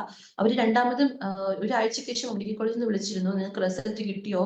കാരണം അവർക്ക് പിന്നെ എന്തോ ടെസ്റ്റിൽ എന്തോ സംശയം തോന്നാനായിട്ട് വിളിച്ചിരുന്നത്. കാരണം ഒരിക്കലും മെഡിക്കൽ കോളേജിൽ നിങ്ങൾ തെറ്റൊന്നും പറ്റാറില്ല. അപ്പൊ ദൈവമായിട്ട് ഇത് മാറ്റി എന്നാണ് ഞാൻ ഇപ്പോഴും വിശ്വസിക്കുന്നത് എല്ലാം. അപ്പൊ ഞാൻ RCCയിൽ അഡ്മിറ്റ് ആയപ്പോഴും എനിക്കിനി പഠിക്കാൻ പോകാൻ പറ്റുമോ അങ്ങനെയൊക്കെയുള്ള ഭയങ്കര സങ്കടം ഉണ്ടായിരുന്നു. കാരണം എനിക്ക് ഇതിനു മുന്നേ ബ്ലഡ് ക്യാൻസർ വന്ന ഒരുപാട് പേര് അറിയാം. എന്റെ ഫാമിലി തന്നെ 1-2 പേർക്ക് വന്നിട്ടുണ്ട്. അപ്പോ അവരാരും ഇന്ന് ജീവനോടെ ഇല്ല. അപ്പൊ അതൊക്കെ ഇങ്ങനെ ഞാൻ ചിന്തിക്കുമ്പോഴായാലും ഇനി എനിക്കിനി ജീവനുണ്ടോ, അല്ലെങ്കിൽ എനിക്ക് ജീവിതം ഉണ്ടോ, അല്ലെങ്കിൽ ജീവിതം ഉണ്ടെങ്കിൽ തന്നെ എനിക്ക് എണീറ്റ് നടക്കാൻ പറ്റുമോ, എനിക്ക് പഠിക്കാൻ പോകാൻ പറ്റുമോ എന്നൊന്നും എനിക്ക് അറിഞ്ഞിടത്ത് ഒരു ചോദ്യചിഹ്നം പോലത്തെ ഒരു അവസ്ഥയിലായിരുന്നു ആ സമയത്തൊക്കെ എന്റെ മനസ്സും. അപ്പോ എനിക്ക് അന്ന് അഡ്മിറ്റായി അന്ന് തൊട്ട് എന്നെ ഒരു കീമോ സ്റ്റാർട്ട് ചെയ്തു. അപ്പോ ആ സമയത്ത് ഈ കീമോ ഞാൻ MBBS പഠിക്കുന്നത്, ഞാൻ ഫസ്റ്റ് ഇയർ കഴിഞ്ഞിട്ടുള്ളൂ. ഇങ്ങനെ ക്യാൻസറിന് കീമോ ആണ് ട്രീറ്റ്മെന്റ് എന്നറിയാം, പക്ഷെ എന്തോ ആണ് കീമോ എന്ന് എനിക്ക് അറിഞ്ഞൂടായിരുന്നു. എന്റെ വിചാരം എന്തോ ഒരു മെഷീനിൽ എന്തോ കയറ്റി ഈ റേഡിയേഷൻ ഒക്കെ പോലെ അങ്ങനെ എന്തോ ആണെന്നാണ് ഞാൻ വിചാരിച്ചിരുന്നത്. അപ്പൊ എന്റെ അമ്മയാണ് പറഞ്ഞത് കീമോ ട്രിപ്പാണ്, വേറെ പ്രശ്നമൊന്നും ഇല്ലാന്ന് ഇങ്ങനെ പറയും എപ്പോഴും. പക്ഷെ എനിക്കറിയാം കീമോ ചെയ്ത് എന്തായാലും മുടി കൊഴിയും. അപ്പൊ എനിക്കത് ഭയങ്കര ഒരു പ്രശ്നമായിരുന്നു. കാരണം എനിക്ക് നല്ല മുടിയുണ്ട്. അപ്പൊ ഇനി തിരിച്ച് ഈ മുടി പിന്നെയും വളരണമെങ്കിൽ എത്ര വർഷം എടുക്കും എന്നൊക്കെ ഒരു ഭാരം എന്റെ മനസ്സിലുണ്ടായിരുന്നു. അപ്പൊ അമ്മ പറയും, ഇല്ല, അങ്ങനെ മുടിയല്ലേ, മുടി വീണ്ടും വരും. പക്ഷെ എങ്കിലും ആ ഒരു സമയത്ത് എനിക്കിത് അക്സെപ്റ്റ് ചെയ്യാൻ ഭയങ്കര ബുദ്ധിമുട്ടായിരുന്നു. പക്ഷെ ഞാൻ RCC വാർഡിൽ കിടന്ന സമയത്ത് ഞാൻ ഒരുപാട് പേരെ കണ്ടു. എന്നെക്കാളും ചെറിയ കുഞ്ഞുങ്ങളുണ്ട്, എന്നെക്കാളും എന്റെ സെയിം ഏജ് ഉള്ളവരുണ്ട്. അപ്പൊ അവർക്ക് ആർക്കും മുടിയില്ല. അപ്പൊ അവരൊക്കെ അതുമായിട്ട് അവർ അക്സെപ്റ്റഡ് ആണ്. അപ്പൊ എനിക്കും അതൊന്നും ഒരു പ്രശ്നമല്ല, ഞാൻ അത് അക്സെപ്റ്റ് ചെയ്യാൻ തയ്യാറാണ് എന്നൊരു മനഃഭാവത്തിലോട്ട് ഞാൻ വന്നു. പക്ഷെ എങ്കിലും ആലോചിക്കുമ്പോൾ ഞാൻ പിന്നീട് പുറത്തിറങ്ങണം, അല്ലെങ്കിൽ ഞാൻ പിന്നീട് പഠിക്കാൻ പോകുമ്പോൾ ഈ ഒരു രൂപത്തിൽ അങ്ങനെയൊക്കെ എനിക്കൊരു ഭയങ്കരമായിട്ട് ബുദ്ധിമുട്ട് എനിക്കുണ്ടായിരുന്നു. അങ്ങനെ ഫസ്റ്റ് അവര് പെട്ടെന്ന് തന്നെ എനിക്ക് ആദ്യം അസുഖം 70% ആയി എന്ന് പറഞ്ഞിട്ടാണ് ആദ്യം ഒരു അഡ്മിറ്റ് ആക്കുന്നത്. അപ്പോ ആ സമയത്ത് തന്നെ പെട്ടെന്ന് ട്രീറ്റ്മെന്റും എല്ലാം സ്റ്റാർട്ട് ചെയ്യാൻ വേണ്ടി തുടങ്ങിയിട്ടുണ്ടായിരുന്നു. എനിക്ക് മെഡിക്കൽ കോളേജിൽ വെച്ച് തന്നെ അവർ ഏകദേശം 3 കുപ്പി ബ്ലഡ് അടച്ചിട്ടുണ്ടായിരുന്നു. ബ്ലഡും പ്ലാനറ്റും ഒക്കെ അടച്ചിട്ടുണ്ടായിരുന്നു. പക്ഷെ എനിക്ക് അവിടെ വെച്ച് മെഡിക്കൽ കോളേജിൽ വെച്ച് ബ്ലഡ് അടയ്ക്കുമ്പോൾ ഭയങ്കരമായിട്ട് പ്രശ്നം ഉണ്ടാവാറുണ്ടായിരുന്നു. ഈ ബ്ലഡ് ട്രാൻസ്ഫ്യൂഷൻ സമയത്ത് ഭയങ്കര റിയാക്ഷൻ സംഭവിക്കുമായിരുന്നു. എനിക്ക് ബോധം പോകുന്നത് പോലെയും, അങ്ങനെ ബ്ലഡ് പൂർണ്ണമായിട്ട് കയറ്റാൻ പറ്റൂല, അത്രയ്ക്ക് അവസ്ഥയായിട്ട് അത്രയ്ക്ക് ബുദ്ധിമുട്ടാണ് ഉണ്ടായിട്ടുണ്ട്. പക്ഷെ RCCയിൽ വന്ന ശേഷമാണെങ്കിൽ ഏകദേശം അവര് അഡ്മിറ്റ് ആയപ്പോൾ തന്നെ പറഞ്ഞു 40 യൂണിറ്റ് ബ്ലഡ് ആവശ്യമുണ്ടെന്ന് പറയുകയുണ്ടായി. എന്റെ ബ്ലഡ് ഓപ്പോസിറ്റീവ് ആയതുകൊണ്ട് പെട്ടെന്ന് തന്നെ എല്ലാ 40 യൂണിറ്റും പെട്ടെന്ന് കിട്ടി. ഒരു ബുദ്ധിമുട്ടുണ്ടായില്ല അതിൽ നിന്നും. അങ്ങനെ ഓരോ ദിവസവും ബ്ലഡ് അടയ്ക്കുമായിരുന്നു. ബ്ലഡും പ്ലാനറ്റും പോലുള്ള ഒരുപാട് സാധനങ്ങൾ അടയ്ക്കുമായിരുന്നു, ഡെയിലി അടയ്ക്കുമായിരുന്നു. ഫസ്റ്റ് എനിക്ക് ഒരു കീമോ ചെയ്തായിരുന്നു. ഈ കീമോ എനിക്ക് ആകെ 2 വട്ടം ചെയ്തിട്ടുള്ളൂ. പിന്നെ ചെയ്തതൊക്കെ വേറൊരു മരുന്നായിരുന്നു. അപ്പൊ ഈ കീമോയ്ക്കാണെങ്കിൽ മുടിയെല്ലാം പോകാനുള്ള ഒരു പവറുള്ള ഒരു കീമോ ആണ് എനിക്ക് ആദ്യം ഇട്ടത് അവര്. ഫസ്റ്റ് ടൈം എനിക്ക് കീമോ ഇടുമ്പോ പിറ്റേ ദിവസം ആകുമ്പോ എനിക്ക് ഭയങ്കര ബുദ്ധിമുട്ട് എന്ന് വെച്ചാൽ എന്റെ വായിക്കകത്ത് നിന്നൊക്കെ ബ്ലഡ് പോലെ എന്തോ പാളി പുറത്തു വരുന്നു. എനിക്ക് മൊത്തത്തിൽ ക്ഷീണവും, എനിക്ക് ഫുഡൊന്നും വേണ്ട, ഫുഡിന് ടേസ്റ്റ് ഇല്ല, ഫുഡ് ഉണ്ടെങ്കിൽ ഫുഡ് കഴിക്കാൻ വേണ്ട, അങ്ങനത്തെ ഒരു അവസ്ഥയായിരുന്നു ആ സമയത്ത്. ഈ കീമോ ഇട്ടപ്പോ തന്നെ എന്റെ ഏകദേശം പകുതി മുടിയും, ഏകദേശം ഫ്രണ്ടിലെ മുടിയും പകുതിയൊക്കെ തൊഴിഞ്ഞു പോയി. അപ്പൊ ഞാൻ വിചാരിച്ചു എന്തായാലും കീമോ കംപ്ലീറ്റ് ആകുമ്പോൾ ഫുള്ളും മുടി പോവും, അങ്ങനൊരു തോട്ട് എനിക്ക് മനസ്സിൽ ആ സമയത്ത് ഉണ്ടായിരുന്നു. പിന്നീട് ഒരാഴ്ചയ്ക്ക് ശേഷം ഈ മരുന്ന് അവർ വീണ്ടും ഇട്ടു. അതുവരെ എനിക്ക് വേറെ കീമോ ഇട്ടിട്ടുണ്ട്. ആ കീമോയ്ക്ക് മുടി ഒരിക്കലും കൊഴിഞ്ഞു പോവില്ല. പക്ഷെ എനിക്ക് ആദ്യം AML ആണെന്നൊരു കൺഫർമേഷൻ വന്നതുകൊണ്ടാണെന്ന് തോന്നി ഇവര് ഈ ഒരു മരുന്നും കൂടി ഇട്ടുകൊണ്ടിരുന്നത്. രണ്ടാമത്തെ പ്രാവശ്യം എനിക്ക് ഈ മരുന്ന് ഇട്ടപ്പോ ഈ നേഴ്സ് എന്റെ കയ്യില് എന്റെ ക്യാൻവിലയിൽ ഇത് കൊടുത്ത സമയത്ത് ഈ നേഴ്സിന്റെ കൈ തട്ടി ഈ മരുന്നിന്റെ പകുതിയും ബെഡിൽ പോയി. അപ്പൊ ഈ മരുന്നിന്റെ പകുതി മാത്രമേ എന്റെ ശരീരത്തിൽ അന്ന് കയറിയുള്ളൂ. ഞാൻ ഇങ്ങനെ അമ്മയോട് പറയുമായിരുന്നു, പിറ്റേ ദിവസം നേരത്തെ വരണം, എനിക്കിങ്ങനെ ഈ കൂടിയ കീമോൺ ഇട്ടത്, അപ്പൊ എനിക്ക് പിറ്റേ ദിവസം നല്ല ബുദ്ധിമുട്ടുണ്ടാവും, അങ്ങനെ വരണമെന്ന് ഞാൻ പറഞ്ഞു. പക്ഷെ പിറ്റേ ദിവസം എനിക്ക് യാതൊരു പ്രശ്നം ഉണ്ടായിരുന്നില്ല. എനിക്ക് തോന്നുന്നു ആ ഒരു ദൈവം ആ സമയത്ത് പ്രവർത്തിച്ചത് കൊണ്ടാണ് എനിക്ക് ശരിക്കും, അല്ലെങ്കിൽ എന്റെ മുടി ഫുള്ള് പോയേനെ. അപ്പൊ അത് അങ്ങനെ സംഭവിക്കാതിരിക്കാൻ വേണ്ടി ദൈവമാണ് അത് ചെയ്തത് എന്നാണ് ഞാൻ അതിലും വിശ്വസിക്കുന്നത്. അങ്ങനെ ഏകദേശം അത് 2 ആ കീമോ കഴിഞ്ഞു. പിന്നെയും വേറൊരു കീമോ ആണ്. ആ മരുന്ന് ചെയ്തത് ഏകദേശം 120ഓളം കീമോ എനിക്കുണ്ടായിരുന്നു. ഞാൻ ഡിസംബറിലാണ് RCCയിൽ അഡ്മിറ്റ് ആവുന്നത്. ഡിസംബർ മുതൽ ഓഗസ്റ്റ് വരെ എനിക്ക് ഈ കീമോതെറാപ്പിയുടെ മരുന്നുണ്ടായിരുന്നു. ഈ കീമോതെറാപ്പിയും ഒരു ടാബ്ലറ്റും കൂടെയാണ് എനിക്ക് ട്രീറ്റ്മെന്റ് ആയിട്ട് ഉണ്ടായിരുന്നത്. ഞാൻ ഒരു 1-2 ആഴ്ചത്തോളം ഞാൻ RCCയിൽ അഡ്മിറ്റ് ആയിരുന്നു. ഫസ്റ്റ് ദിവസത്തിന് ശേഷം എന്നെ ICUയിലോട്ട് മാറ്റി. കാരണം കീമോ ചെയ്ത് കഴിയുമ്പോൾ പെട്ടെന്ന് ഇൻഫെക്ഷൻ ആവുന്നത് കൊണ്ട് കീമോ സ്റ്റാർട്ട് ചെയ്യുന്നവരൊക്കെ ഒരു ICUയിലോട്ട് മാറ്റുമായിരുന്നു. അപ്പൊ ICUയിൽ ആയിരുന്നപ്പോൾ ഞാൻ പുറത്തുനിന്ന് ആരും കയറ്റില്ല, എന്റെ അകത്ത് വീട്ടിൽ നിന്ന് ആരും കയറ്റില്ല. ഞാൻ ഒറ്റയ്ക്കാണ് അതിൻ്റെ അകത്ത് കിടക്കുന്നത്. എന്റെ കൂടെ വേറൊരു 2 പേഷ്യന്റ് കൂടെ ഉണ്ടായിരുന്നു. അപ്പൊ ഇതൊക്കെ കാണുമ്പോൾ ഭയങ്കര ഒരു പ്രശ്നം ബുദ്ധിമുട്ടൊക്കെ ഉണ്ടായിരുന്നു. കാരണം എന്റെ അവർ ഭയങ്കര സീരിയസ് ആയിട്ട് കിടക്കുന്ന ഒരു അമ്മയായിരുന്നു. അവർക്ക് ഇങ്ങനെ കണ്ടിന്യൂസ് ആയിട്ട് മൂക്കിൽ കൂടെ ബ്ലഡ് വന്നുകൊണ്ടിരിക്കും. അപ്പൊ ഇതൊക്കെ കാണുമ്പോൾ എനിക്ക് ഭയങ്കര പേടിയും ഒരു ടെൻഷനും ഒക്കെ ഉണ്ടായിരുന്നു.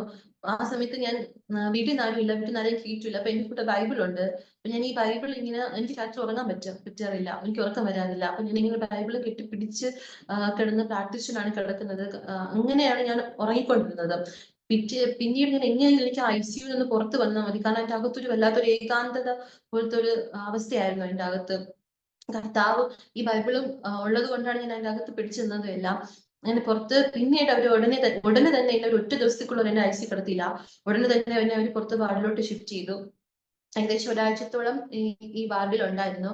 ഞാൻ അവിടെ ഞാൻ ഓരോ ദിവസവും ഞാൻ ചെന്ന് അന്ന് അഡ്മിറ്റ് ആയ ദിവസം മുതൽ ഇങ്ങനെ ഓരോ വ്യക്തികൾ എന്റെ അടുത്ത് കിടക്കുന്നവരൊക്കെ ഇങ്ങനെ അവരിങ്ങനെ മരിച്ച് തലയിൽക്കൂടെ തുണി മൂടി കൊണ്ടുപോയിക്കൊണ്ടിരിക്കും. അപ്പോഴേക്കും ഞാൻ ആദ്യമായിട്ടാണ് ഇങ്ങനത്തെ ഓരോന്ന് കാണുന്നതെല്ലാം. അപ്പൊ ഇതൊക്കെ കാണുമ്പോൾ ഉള്ളിൽ ഇങ്ങനെ പേടിയുണ്ട്, എന്താവും എനിക്ക് അറിഞ്ഞൂടാ, എന്റെ കാര്യങ്ങളൊന്നും എനിക്ക് അറിഞ്ഞൂടാ. അപ്പൊ ഞാനിങ്ങനെ ആ സമയത്ത് ഒരുപാട് പേര് എന്നെ കോൾ വിളിക്കുകയൊക്കെ ചെയ്യുമായിരുന്നു ആശ്വസിപ്പിക്കാനൊക്കെ ആയിട്ട്. ഇതൊരിക്കലും പേടിക്കണ്ട, കർത്താവ് ഒരു സാക്ഷ്യത്തിനായിട്ട് തന്നതാണ് എന്ന രീതിയിലൊക്കെ പറഞ്ഞു, ഒന്നും സംഭവിക്കില്ല, തിരിച്ചു പഠിക്കാൻ പറ്റുന്നൊക്കെ പറയാൻ ആശ്വസിപ്പിക്കാൻ ശ്രമിക്കാറുണ്ട്. എന്നോട് ഒരുപാട് പേര് അപ്പോഴും പറയും, ഈ അസുഖം വന്ന ഒരുപാട് പേര് അവർക്ക് അറിയാം, ഇന്ന് അവര് ഒരു പ്രശ്നമില്ലാതെ ജീവിക്കുന്നുണ്ട് എന്നൊക്കെ ഇങ്ങനെ പറയും. പക്ഷെ എനിക്കതൊക്കെ കേൾക്കുമ്പോൾ എനിക്ക് വെറും ഒരു ആശ്വാസവാക്ക്, അല്ലെങ്കിൽ എന്നെ ആശ്വസിപ്പിക്കാൻ വേണ്ടി പറയുന്നതാണ് എന്നൊരു ചിന്ത മാത്രമാണ് എനിക്ക് അപ്പം തോന്നിയിട്ടുള്ളത്. കാരണം എന്റെ അറിവിലുള്ളവർ ആരും ഇന്ന് ജീവനോടെ ഇല്ല ക്യാൻസർ വന്നിട്ട്. എനിക്ക് അറിഞ്ഞൂടാ അങ്ങനെ ആരെയും, നേരിട്ട് പരിചയമുള്ള ആരും അങ്ങനെ ഇല്ലായിരുന്നു. അപ്പൊ എനിക്ക് ആകെ അറിയാവുന്നത് കർത്താവ് നമുക്ക് ബൈബിളിൽ മരിച്ചവരെയും ഒക്കെ 3-4 ദിവസം കഴിഞ്ഞ് കർത്താവ് ഉയർപ്പിച്ചിട്ടുണ്ട്. അപ്പോ ആ കർത്താവിന് എന്റെ രോഗം ഒന്നുമല്ല, കർത്താവിന്റെ മുമ്പിൽ എന്റെ രോഗം വെറും നിസ്സാരമാണ്. അപ്പൊ കർത്താവ് പ്രവർത്തിച്ചാൽ എന്റെ രോഗം മാറും. ആ ഒരൊറ്റ വിശ്വാസം മാത്രമേ എനിക്ക് ആ സമയത്ത് ഉണ്ടായിരുന്നുള്ളൂ. അപ്പൊ ഞാനിങ്ങനെ എന്റെ അമ്മ ഇങ്ങനെ പറയുമ്പോഴും ഞാൻ ഇങ്ങനെ അമ്മയോട് പറയാറുണ്ട്, കരയേണ്ട കാര്യമില്ല, ഞാൻ പണ്ടിങ്ങനെ വിചാരിച്ചിട്ടുണ്ട്, എനിക്ക് പ്രത്യേക ഒരു സാക്ഷ്യം പറയാൻ ഒന്നും ഇല്ല. കർത്താവ് നടത്തി, കർത്താവാണ് രക്ഷിച്ചതെങ്കിലും പ്രത്യേകിച്ച് മറ്റുള്ളവരോട് എടുത്തു പറയാൻ എനിക്കൊരു സാക്ഷിയില്ല. അപ്പൊ ഞാൻ അമ്മയോട് പറയും, എനിക്കൊരു സാക്ഷ്യത്തിന് വേണ്ടി ആയിരിക്കാം കർത്താവ് ഇത് തന്നത്. അപ്പൊ ഇത് മറ്റുള്ളവരുടെ കർത്താവിനെ കുറിച്ച് പറയാനുള്ള ഒരു സാക്ഷ്യമാണ്.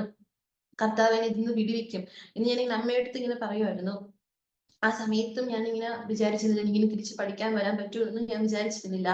കാരണം എന്റെ വീട്ടിൽ നിന്ന് ഒരിക്കലും എന്നെ വിടൂല എന്നാണ് ഞാൻ വിചാരിച്ചിരുന്നത്. കാരണം എനിക്ക് 1 വർഷത്തെ ട്രീറ്റ്മെന്റ് ഉണ്ടായിരുന്നു. ഏകദേശം ഓഗസ്റ്റ് വരെ ട്രീറ്റ്മെന്റ് ഉണ്ടായിരുന്നു. അപ്പൊ ഓഗസ്റ്റിലാണ് ഡോക്ടറിനോട് ചോദിക്കുന്നതും പഠിക്കാൻ പൊയ്ക്കോട്ടെ, കാരണം ഡോക്ടർ വിടാതെ സമ്മതിക്കാതെ ഒരിക്കലും എന്റെ വീട്ടിൽ നിന്ന് വിടൂല. അപ്പൊ ഡോക്ടർ പറഞ്ഞു, ഓക്കെ, ഡോക്ടർ സമ്മതിച്ചു, പൊയ്ക്കോളാൻ പറഞ്ഞു. അങ്ങനെയാണ് എന്റെ ഫ്രണ്ട്സ് നാട്ടിൽ വന്നിട്ട് അടുത്ത ബാച്ച് തുടങ്ങുന്നത് ഒക്ടോബറിലാണ്. അപ്പൊ എനിക്ക് 1 വർഷത്തിന്റെ ക്ലാസ് ഫുള്ള് പോയി. ഞാൻ ഫീസ് അടച്ചിട്ടുണ്ടായിരുന്നു. അപ്പോ ഞാൻ അവരോട് ചോദിച്ചു, എനിക്ക് ഓൺലൈൻ ക്ലാസ് അല്ലെങ്കിൽ എനിക്ക് എക്സാം എങ്കിലും തരാൻ പറ്റുമെന്ന് ചോദിച്ചിട്ടൊന്നും തന്നില്ല. എന്റെ ഏകദേശം 1 വർഷത്തെ ക്ലാസ് അങ്ങനെ തന്നെ പോയി.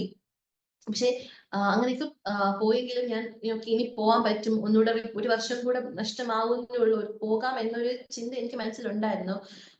എങ്കിലും ആ ഒരു സമയത്ത് ഡോക്ടർ സമ്മതിച്ചു, വീട്ടിൽ സമ്മതിച്ചു. പക്ഷെ ആ സമയത്ത് ഒരുപാട് ഇങ്ങനെ കുടുംബത്തിൽ നിന്നൊക്കെ ഒരുപാട് എതിർപ്പുകൾ ഇങ്ങനെ വന്നു, ഇനി പോവണ്ട, അല്ലെങ്കിൽ ഇനി പോവാം, ഇനി വീണ്ടും ഈ അസുഖം വരാം, അല്ലെങ്കിൽ എനിക്ക് ഇനി മരുന്നുണ്ട്, അവിടുത്തെ കാലാവസ്ഥ എനിക്ക് ശരിയാവൂല, അങ്ങനെയൊക്കെ ഒരുപാട് എതിർപ്പുകളൊക്കെ വന്നു. ആ സമയത്ത് കർത്താവ് ഇതൊക്കെ തരണം ചെയ്യാൻ കർത്താവ് സഹായിച്ചു. കാരണം ഓഗസ്റ്റ് വരെയുള്ള ട്രീറ്റ്മെന്റും കംപ്ലീറ്റ് ആയി. കാരണം ഈ ഇടയ്ക്ക് എന്തെങ്കിലും ഒരു ബുദ്ധിമുട്ട്, എനിക്ക് എന്തെങ്കിലും പനിയോ എന്തെങ്കിലും പ്രശ്നങ്ങളൊക്കെ വന്നാൽ ഈ ട്രീറ്റ്മെന്റ് കൃത്യസമയത്ത് തീരില്ല. ഇത് പിന്നെ കണ്ടിന്യൂ ചെയ്ത് പിന്നെ എത്ര വർഷത്തോളം നീണ്ടു പോയിക്കൊണ്ടേയിരിക്കും. പക്ഷെ എനിക്ക് ഡോക്ടർ പറഞ്ഞ സമയത്ത് തന്നെ ഓഗസ്റ്റിൽ തന്നെ എന്റെ എല്ലാ കീമോയും തീരാൻ ദൈവം സഹായിച്ചു. ഇതിന്റെ ഇടയിലെല്ലാം എനിക്കിങ്ങനെ കണ്ടിന്യൂസ് ആയിട്ടാണ് ആദ്യം കീമോ ഇട്ടുകൊണ്ടിരുന്നത്. ഒരു മാസം, ഒരു 45 ദിവസം, 2 മാസം കണ്ടിന്യൂസ് ആയിട്ട് എനിക്ക് കീമോ ഉണ്ടായിരുന്നു. അപ്പൊ എനിക്ക് ഇതിന്റെ ശരീരത്തിൽ ഇങ്ങനെ ഒരുപാടായി വന്നപ്പോൾ എനിക്ക് ഭയങ്കരമായിട്ട് സൈഡ് എഫക്റ്റ് ഒക്കെ ആ സമയത്ത് ഉണ്ടായിരുന്നു. പക്ഷെ ഞാൻ ഓരോ തവണ ഇങ്ങനെ മരുന്ന് ചെയ്യാൻ പോകും, പക്ഷെ അതൊക്കെ പ്രശ്നമില്ലാതെ മാറി. എല്ലാം ഒരു പ്രശ്നം ഉണ്ടാവാതെ ആ സമയത്ത് തന്നെ കൃത്യസമയത്ത് തന്നെ കീമോയൊക്കെ സ്റ്റോപ്പ് ചെയ്യാനൊക്കെ എല്ലാം ദൈവം വഴി നടത്തി. അതിനുശേഷം ഡോക്ടർ ഇങ്ങനെ പറയുകയുണ്ടായി, ഡോക്ടർ ഒരിക്കലും ഉറപ്പ് തന്നില്ല. ഡോക്ടർ പറഞ്ഞു പോവാം, പക്ഷെ എപ്പോ വേണം അസുഖം തിരിച്ചു വരാം, ഇത് ഒരിക്കലും പൂർണ്ണമായി പോയി എന്ന് ഡോക്ടർ പറയില്ല, എപ്പോ വേണമെങ്കിൽ അസുഖം തിരിച്ചു വരാം. അത് ഡോക്ടർ ഒരിക്കലും 100% കൺഫർമേഷൻ പറയില്ല എന്ന് പറഞ്ഞിട്ടാണ് ഡോക്ടർ എന്നെ തിരിച്ചു പോവാൻ പറയുന്നതൊക്കെ. പക്ഷെ ആ സമയത്തൊക്കെ വീട്ടിൽ നിന്ന് സമ്മതിച്ചു പോവാന്ന് പറഞ്ഞു. അങ്ങനെ തിരിച്ച് ഒരു വർഷത്തിന് ശേഷം തിരിച്ച് പഠിക്കാൻ പോകാനും ദൈവം വഴിയൊരുക്കി. തിരിച്ചു പോയി 1.5 വർഷം കൂടെ കംപ്ലീറ്റ് ചെയ്യാനും ദൈവം സഹായിച്ചു. ആ സമയത്ത് ഞാൻ അറിഞ്ഞിരുന്നില്ല ഇങ്ങനെ 3 മാസം കൂടുമ്പോൾ നാട്ടിൽ വരണം ചെക്കപ്പ് ചെയ്യണമെന്നൊന്നും. ഞാൻ വിചാരിച്ചത് അവിടെ പോയിട്ട് അവിടെ നിന്ന് ബ്ലഡ് ടെസ്റ്റ് റിസൾട്ട് എടുത്തിട്ട് ഡോക്ടർ കഴിച്ചു കൊടുക്കാന്ന് വിചാരിച്ചിരുന്നത്. പക്ഷെ ഡോക്ടർ പറഞ്ഞു ഇല്ല, ഇവിടെ വന്നേ പറ്റുള്ളൂ, 3 മാസം കൂടുമ്പം വന്നേ പറ്റുള്ളൂ എന്ന് പറയുകയുണ്ടായി. അങ്ങനെ ഓക്കെ വരാം. അതിന് മുന്നേ ആണ് ഞാൻ പോകാൻ വേണ്ടി ടിക്കറ്റ് എടുത്ത ശേഷമാണ് ഈ കാര്യം അറിയുന്നത്. അല്ലെങ്കിൽ ചിലപ്പോൾ എന്നെ വിടൂലായിരുന്നു. കാരണം 3 മാസം കൂടുമ്പോൾ വരണമെന്ന് പറയുന്നത് ഭയങ്കര ബുദ്ധിമുട്ടുള്ള കാര്യമാണ്. പക്ഷെ അതൊക്കെ പ്രശ്നമില്ലാതെ ഇപ്പൊ ഞാൻ 2-3 പ്രാവശ്യം വന്നു. എങ്കിലും ടെസ്റ്റുകളൊക്കെ ചെയ്തപ്പോൾ ഒരു പ്രശ്നവും ഇല്ല, എല്ലാം നോർമലായി. ഗവൺമെന്റ് ടെസ്റ്റ് ഒക്കെ വീണ്ടും ചെയ്തപ്പോഴെല്ലാം ബ്ലഡിൽ പ്രശ്നമൊന്നുമില്ല. ഒരു പ്രശ്നവും ഇല്ലാതെ ബ്ലഡ് ക്യാൻസർ പൂർണ്ണമായി മാറി എന്ന് പറയാൻ സഹായിച്ചു. ഇപ്പോഴും ഹോസ്പിറ്റലിൽ പോകുമ്പോൾ പണ്ട് ഞാൻ കീമോ എടുത്തുകൊണ്ടിരുന്ന സമയത്തും ഉണ്ടായിരുന്നവർ ഇപ്പോഴും ഞാൻ അവിടെ കാണാറുണ്ട്. എനിക്ക് ആദ്യം ഉണ്ടെന്ന് പറഞ്ഞ ഒരു അസുഖമുള്ള ഒരു അപ്പൂപ്പൻ ഇപ്പോഴും അവിടെ ഡെയിലി ഇപ്പോഴും കീമോ എടുക്കാൻ വരുന്നുണ്ട്. ആ അപ്പൂപ്പന് വീണ്ടും അസുഖം മാറിയിട്ട് പിന്നെയും വന്നു, പിന്നെയും മാറിയിട്ട് പിന്നെയും വന്നു. ഇങ്ങനെ അവർ കീമോ എടുത്തുകൊണ്ടിരിക്കുകയാണ്. അപ്പൊ ഞാൻ ഇതൊക്കെ ഇങ്ങനെ വരുമ്പോൾ എനിക്ക് തോന്നാറുണ്ട് കർത്താവിനെ എനിക്ക് കാണിക്കാനോ, അല്ലെങ്കിൽ നമ്മൾ ഒരുപാട് എക്സ്പീരിയൻസ് ചെയ്യാനൊക്കെ കർത്താവ് ഇതിൽ കൂടെ ഒരിക്കലും വഴി ഒരുക്കുകയായിരുന്നു. ഇതൊരു മുഖാന്തരം ആകെയായിരുന്നു എന്ന് എനിക്ക് തോന്നിയിട്ടുണ്ട്. കാരണം ഞാൻ അവിടെ ഈ കീമോ വാർഡിൽ കിടന്നപ്പോഴാണെങ്കിലും കീമോ എടുക്കാൻ പോയിക്കൊണ്ടിരുന്നപ്പോഴാണെങ്കിലും ഞാൻ ഒരുപാട് വ്യക്തികളെ കണ്ടിട്ടുണ്ട്. ഞാൻ ആദ്യം ഫസ്റ്റ് ഡേ അവിടെ ചെന്ന് കണ്ട മനുഷ്യരെ ഞാൻ പിന്നീട് ഒരു മാസത്തിന് ശേഷം കാണുന്നത് ഞാൻ ആദ്യം കണ്ടതുപോലെ അല്ല. അവരുടെ രൂപം, അവരുടെ മുടിയൊക്കെ മാറി, നമുക്ക് കണ്ടാൽ തിരിച്ചറിയാൻ പറ്റാത്ത രീതിയിൽ ആ മനുഷ്യർ ആയിട്ടുണ്ട്. അപ്പോ ഇതൊക്കെ ഇങ്ങനെ കാണാനും അവരുടെയൊക്കെ ഒരു അവസ്ഥകൾ മറ്റുള്ളവരുടെ മനുഷ്യരുടെ ഒക്കെ അറിയാനും വേണ്ടിയിട്ടൊക്കെ ഇതൊക്കെ ഒരു വഴിയായെന്നാണ് ഞാൻ വിചാരിക്കുന്നത്. ഞാൻ അവിടെ അഡ്മിറ്റ് ആയ സമയത്ത് എന്റെ അടുത്തൊരു പാസ്റ്റർ വൈഫ് ഉണ്ടായിരുന്നു. ആ ആന്റി എനിക്ക് അടുത്ത് ഒറ്റ ദിവസം മാത്രമേ എന്റെ അടുത്തുണ്ടായിരുന്നുള്ളൂ. ആ ആന്റിക്ക് കുറച്ച് സീരിയസ് ആയിരുന്നു. അപ്പൊ ആ ആന്റി എന്റെ അടുത്തുണ്ടായിരുന്ന സമയത്ത് കണ്ടിന്യൂസ് ആയിട്ട് എന്നോട് ഇങ്ങനെ സംസാരിക്കുമായിരുന്നു. ആ ആന്റിക്ക് ഓക്സിജൻ മാസ്ക് വെച്ചിട്ടുണ്ട്, എന്നിട്ടും അത് ഊരി എന്നോട് ഇങ്ങനെ സംസാരിച്ചുകൊണ്ടേ ഇരിക്കുമായിരുന്നു. എന്നോട് ഇങ്ങനെ പറയും, ദൈവം നമ്മളെ ഓരോരുത്തരും ഓരോ രീതിയിലാണ് സ്നേഹിക്കുന്നത്, അപ്പൊ നമ്മളെ ദൈവം ഇങ്ങനെയായിരിക്കും സ്നേഹിക്കുന്നത്, അതൊരിക്കലും നമുക്ക് പ്രശ്നത്തിനല്ല എന്നൊക്കെ പറഞ്ഞ് എന്നെ ഇങ്ങനെ ഓരോ വചനങ്ങളൊക്കെ പറഞ്ഞ് ആ ആന്റി എന്റെ അടുത്ത് പറഞ്ഞ് ബലപ്പെടുത്തുമായിരുന്നു. അപ്പൊ ഞാൻ വിചാരിച്ചിട്ടുണ്ട് ആ ആന്റിക്ക് എന്നെ അറിഞ്ഞൂടാ. ഒറ്റ ദിവസം എന്റെ അടുത്ത് വന്ന ഒറ്റ ദിവസം ആയിട്ടേ ഉള്ളൂ. എന്നിട്ട് ആ ആന്റി എന്നെ ഇങ്ങനെ ഓരോന്ന് പറഞ്ഞ് ദൈവം പറയുന്നത് പോലെ ഇങ്ങനെ ഓരോ വശങ്ങൾ പറഞ്ഞ് എന്നെ ഇങ്ങനെ ബലപ്പെടുത്തുമായിരുന്നു. പിറ്റേ ദിവസം ആ ആന്റി ഐസിയുലാക്കി. ഒരാഴ്ചക്ക് ശേഷം ആ ആന്റി മരിച്ചു. മരിച്ചിട്ട് ആ ആന്റി മരിച്ച് എന്റെ അടുത്തൂടെ കൊണ്ടുപോകുമ്പോൾ എനിക്ക് ഭയങ്കര പ്രയാസം എന്റെ ഉള്ളിൽ ഉണ്ടായിരുന്നു.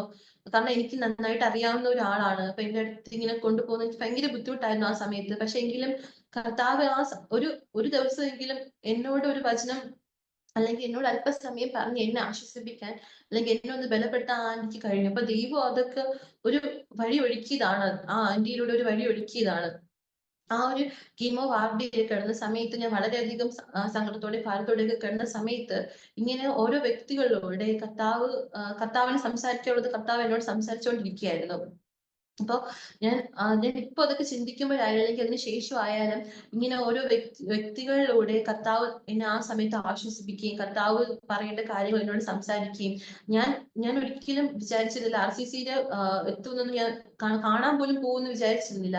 പണ്ടൊക്കെ ഞാൻ ഇങ്ങനെ എന്റെ സ്കൂളിലൊക്കെ ടീച്ചേഴ്സ് പറയും, നിങ്ങൾ RCCയിൽ പോയി ഒരിക്കലും കാണണം, അവിടെ എന്തുമാത്രം വ്യക്തികളാണ്, നമ്മളൊക്കെ ജീവിക്കുന്ന പോലെ അല്ല, അങ്ങനെയൊക്കെ പോയി കാണണമെന്ന് പറയുണ്ടായിരുന്നു. പക്ഷെ ഒരിക്കലും കാണാൻ പറ്റുമെന്ന് വിചാരിച്ചില്ലല്ലോ. പക്ഷെ എന്റെ അകത്ത് കയറിയപ്പോഴാണ് ആ ഒരു വേൾഡിനെ കുറിച്ച് അറിയാനും അതിനെ പറ്റിയൊക്കെ അവിടെ എന്തുമാത്രം മനുഷ്യര് കഷ്ടത അനുഭവിക്കുന്നുണ്ടോ എന്നൊക്കെ അറിയാനും കർത്താവ് അതൊക്കെ ഒരു വഴിയൊരുക്കിയതും. ഇപ്പോ ഞാൻ പിന്നീട് പഠിക്കാൻ പോയത് ആലോചിച്ചപ്പോൾ കർത്താവ് ഇങ്ങനെ ഒരിക്കലും ഞാനായിട്ട് ജോർജ് തിരഞ്ഞെടുത്തതൊന്നുമല്ല. അപ്പൊ കർത്താവ് എന്നെ അവിടെ എത്തിച്ചതാണ്. അപ്പൊ ആരംഭിച്ച കർത്താവ് പൂർത്തീകരിക്കാനും ശക്തനാണ്. അപ്പൊ വാഗ്ദത്തം ചെയ്തവൻ ശക്തനാണെന്ന് പറയുന്നത് പോലെ എന്തൊക്കെ സാഹചര്യങ്ങൾ അതിന്റെ ഇടയിലൊക്കെ വന്നാലും കർത്താവ് നമ്മളെ എത്തിക്കേണ്ട സ്ഥലത്ത് എത്തിക്കുക തന്നെ ചെയ്യും. എസ്തറിൽ ഒരു വാക്യം പറയുന്നുണ്ട്, ഇതിനായിട്ടല്ലയോ നീ രാജസ്ഥാനത്ത് വന്നത് ആർക്കറിയാം എന്ന രീതിയിൽ. അതായത് നാം കടന്നു പോകുന്ന ഓരോ സാഹചര്യത്തിനും കർത്താവിന് അതിൻ്റെതായ ഒരു പ്ലാൻ അല്ലെങ്കിൽ ഒരു ഉദ്ദേശം കർത്താവിനുണ്ട്. അപ്പൊ നാം കടന്നു പോകുന്ന ആ ഒരു മേഖലയിൽ കർത്താവിന്റെ ഉദ്ദേശം എന്താണോ അത് കർത്താവ് നിവർത്തിക്ക് തന്നെ ചെയ്യും. അപ്പൊ അത് നമ്മൾ ചിലപ്പോൾ വേദനയിലൂടെ, അപ്പൊ ഞാൻ ആ സമയത്ത് എനിക്കത് വേദന ആയിരുന്നു. പക്ഷെ ഇന്നത് എനിക്ക് ഒരിക്കലും ഒരു വേദനയല്ല. കാരണം ഇന്ന് എനിക്കത് അനേകരിലോട് കർത്താവിനെ കുറിച്ച് പറയാനുള്ള ഒരു മാധ്യമമാണ്. അന്ന് എനിക്ക് അസുഖം വന്നത് അതെനിക്കൊരു വഴിയാണ്. അപ്പോ അന്ന് എനിക്ക് സങ്കടമായിട്ട് തോന്നിയെങ്കിൽ ഇന്ന് അതെനിക്ക് ഒരിക്കലും ഒരു സങ്കടമല്ല. കാരണം കർത്താവ് എല്ലാം ചെയ്യാൻ ശക്തനാണ്. അന്ന് എനിക്ക് അതൊക്കെ മാറ്റാനും കർത്താവിന് ആ ഒരു ശക്തിയുണ്ട്. അല്ലെങ്കിൽ കർത്താവ് അതൊക്കെ നന്മയ്ക്കായിട്ടാണ് ചെയ്യുന്നത്. ദൈവത്തെ സ്നേഹിക്കുന്നവർക്ക് സകലവും നന്മയ്ക്കായിട്ടാണ് കൂടി വ്യാപരിക്കുന്നത്. നമുക്ക് എന്തൊക്കെ ലൈഫിൽ വന്നാലും എന്തൊക്കെ പ്രതികൂലങ്ങൾ വന്നാലും അതെല്ലാം നന്മയ്ക്കായിട്ട് മാത്രം കർത്താവ് വഴിയൊരുക്കി തീർക്കുന്നവനാണ് നമ്മുടെ കർത്താവ്. അപ്പൊ ഞാൻ അതിന് ഞാൻ മരുന്ന് കഴിച്ചിട്ടുണ്ട്. മരുന്ന് കഴിച്ചില്ല എന്ന് പറയാൻ പറ്റില്ല. പക്ഷെ മരുന്നൊക്കെ കഴിച്ചാലും കർത്താവ് നമ്മളെ സ്നേഹിക്കുന്നുണ്ട്. കർത്താവ് അനേകരുടെ പ്രാർത്ഥന കേട്ടതുകൊണ്ടുമാണ് ഞാൻ ഇന്ന് ഇങ്ങനൊരു സാക്ഷിയായിട്ട് നിങ്ങളുടെ മുന്നിലായിരിക്കുന്നത്. കാരണം മരുന്ന് കഴിച്ചിട്ട് ഇന്നും RCCയിലെ കീമോ എടുത്തുകൊണ്ടിരിക്കുന്ന ഒരുപാട് പേരെ എനിക്കറിയാം. അപ്പോ ആ ഓരോ നിമിഷത്തിലും എനിക്ക് വേണ്ടി പ്രാർത്ഥിച്ചവർ ഒരുപാട് പേരാണ്. കാരണം എനിക്ക് അറിയാവുന്നവരല്ല, എന്നെ അറിയാവുന്നവർ മാത്രമല്ല പ്രാർത്ഥിച്ചത്, എനിക്ക് അറിഞ്ഞൂടാത്തവരൊക്കെ എനിക്ക് വേണ്ടി ആ സമയത്ത് പ്രാർത്ഥിക്കുകയുണ്ടായി.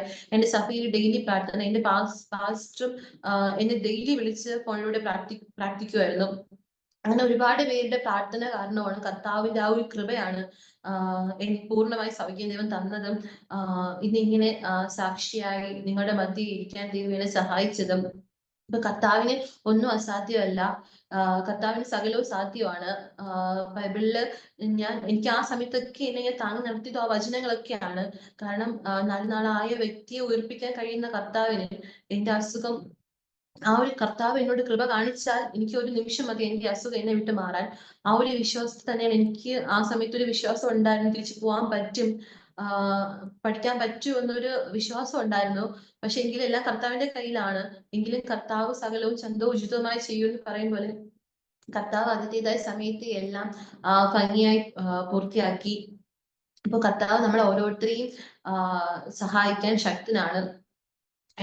എന്റെ വചനങ്ങള് എന്റെ ഈ സാക്ഷ്യം നിങ്ങൾ ഓരോരുത്തരുടെയും ജീവിതത്തെ അത് അനുഗ്രഹമായി തീരട്ടെ എന്ന് പറഞ്ഞുകൊണ്ട് ഒരു അല്പസമയം പ്രാർത്ഥിച്ചു നിർത്താം. ദൈവമേ, സ്വർഗസ്വങ്ങൾ നല്ല പിതാവേ, അപ്പ നന്ദിയോടെ അങ്ങേ സ്തുതിക്കുന്ന കർത്താവേ, അപ്പ അല്പസമയം സാക്ഷിയായി ദൈവത്തിന്റെ മുമ്പാകെ നിൽപ്പാൻ, അപ്പ അനേകരോട് സംസാരിപ്പാൻ എന്റെ ദൈവം എന്റെ ജീവിതം തന്ന കൃപകൾക്ക് നന്ദിയോടെ അങ്ങേ സ്തുതിക്കുന്ന കർത്താവേ, നല്ല സമയത്ത് നന്ദിയോടെ അങ്ങേ സ്തുതിക്കുന്ന അപ്പ ദൈവമേ, ഈ സാക്ഷ്യം കേൾക്കുന്ന ജനങ്ങളുടെ ഹൃദയങ്ങൾ ദൈവം തുറന്നെന്ന് പ്രാർത്ഥിക്കുന്ന അപ്പ ദൈവമേ, തക്ക സമയത്ത് അപ്പ അവരുടെ ഹൃദയങ്ങൾ അപ്പ അത് ഫലം ചെയ്യണമെന്ന് പ്രാർത്ഥിക്കുന്ന കർത്താവ്, അനേകർക്ക് അനുഗ്രഹമാക്കി അപ്പ അവരെ ആശ്വാസമാക്കി എന്റെ ദൈവം തീർക്കണമെന്ന് പ്രാർത്ഥിക്കുന്ന അപ്പ ദൈവമേ, ദൈവകരണങ്ങൾ ദൈവത്തിന്റെ സാന്നിധ്യത്തോടുകൂടെ കൂടെ ഉണ്ടാവുമെന്ന് പ്രാർത്ഥിക്കുന്ന കർത്താവേ, യേശുപ്പ പ്രാർത്ഥനയുടെ കൃപകൾക്കായി സ്തോത്രം, യേശു ക്രിസ്തു നാമത്തിൽ തന്നെ ആമേൻ. ആമേൻ, ആമേൻ, ആമേൻ. താങ്ക് യു അലീന മോളെ. വളരെ അനുഗ്രഹിക്കപ്പെട്ട അത്ഭുത വിടുതലിന്റെ സാക്ഷ്യം പങ്കുവയ്ക്കുവാൻ സ്വർഗത്തിലെ ദൈവം കൃപ ചെയ്തത് ഓർത്ത് ഞാൻ കർത്താവിന് മഹത്വം കരയേറ്റുന്നു. ദൈവത്തിന് ഓരോ വ്യക്തിയെയും കുറിച്ച് ദൈവത്തിന്റെ കാര്യപരിപാടിയിൽ ആര് എവിടെ എങ്ങനെയായിത്തീരണമെന്ന് ദൈവം മുന്നമേ നിശ്ചയിച്ചിട്ടുണ്ട്. അതുകൊണ്ട് ഒരു ദൈവവേദനെ സംബന്ധിച്ചിടത്തോളം ഏത് അനുഭവത്തിലൂടെ കടന്നു പോയാലും ആ വ്യക്തി ഒറ്റയ്ക്കല്ല, ദൈവം ആ വ്യക്തിയോട് കൂടെയുണ്ട്. 23-ാം സങ്കീർത്തനത്തിലെ ദാവീദ് പറയുന്നുണ്ട്, കൂരിരുൾ താഴ്വരയിൽ കൂടി കടന്നാലും ഞാൻ ഒരനർത്ഥവും ഭയപ്പെടുകയില്ല. കാരണം കർത്താവ് നമ്മുടെ കൂടെയുണ്ട്, കർത്താവ് നമ്മുടെ കരത്തിൽ പിടിച്ചിട്ടുണ്ട്. അതുകൊണ്ട് ഈ അനുഭവങ്ങളൊക്കെ ജീവിതത്തിൽ ഉണ്ടാകുമ്പോൾ നമ്മൾ ഒറ്റയ്ക്കല്ല, പകരം കർത്താവ് നമ്മുടെ മുന്നിലുണ്ട്. നാം കർത്താവിൻ്റെ കൂടെ യാത്ര ചെയ്യുക. ജോർജിയയിൽ വളരെ പ്രതീക്ഷയോടുകൂടി, വളരെ ആഗ്രഹത്തോടുകൂടി സ്വപ്ന സാക്ഷാത്കാരത്തിന് വേണ്ടിയിട്ട് പഠിക്കാൻ കടന്നുപോയതാ. എന്നാൽ ആ പഠനം പൂർത്തീകരിപ്പിക്കത്തില്ല എന്ന് പിശാച് വെല്ലുവിളിച്ചു. എന്നാൽ ദൈവമാണ് അവിടേക്ക് അയച്ചത്.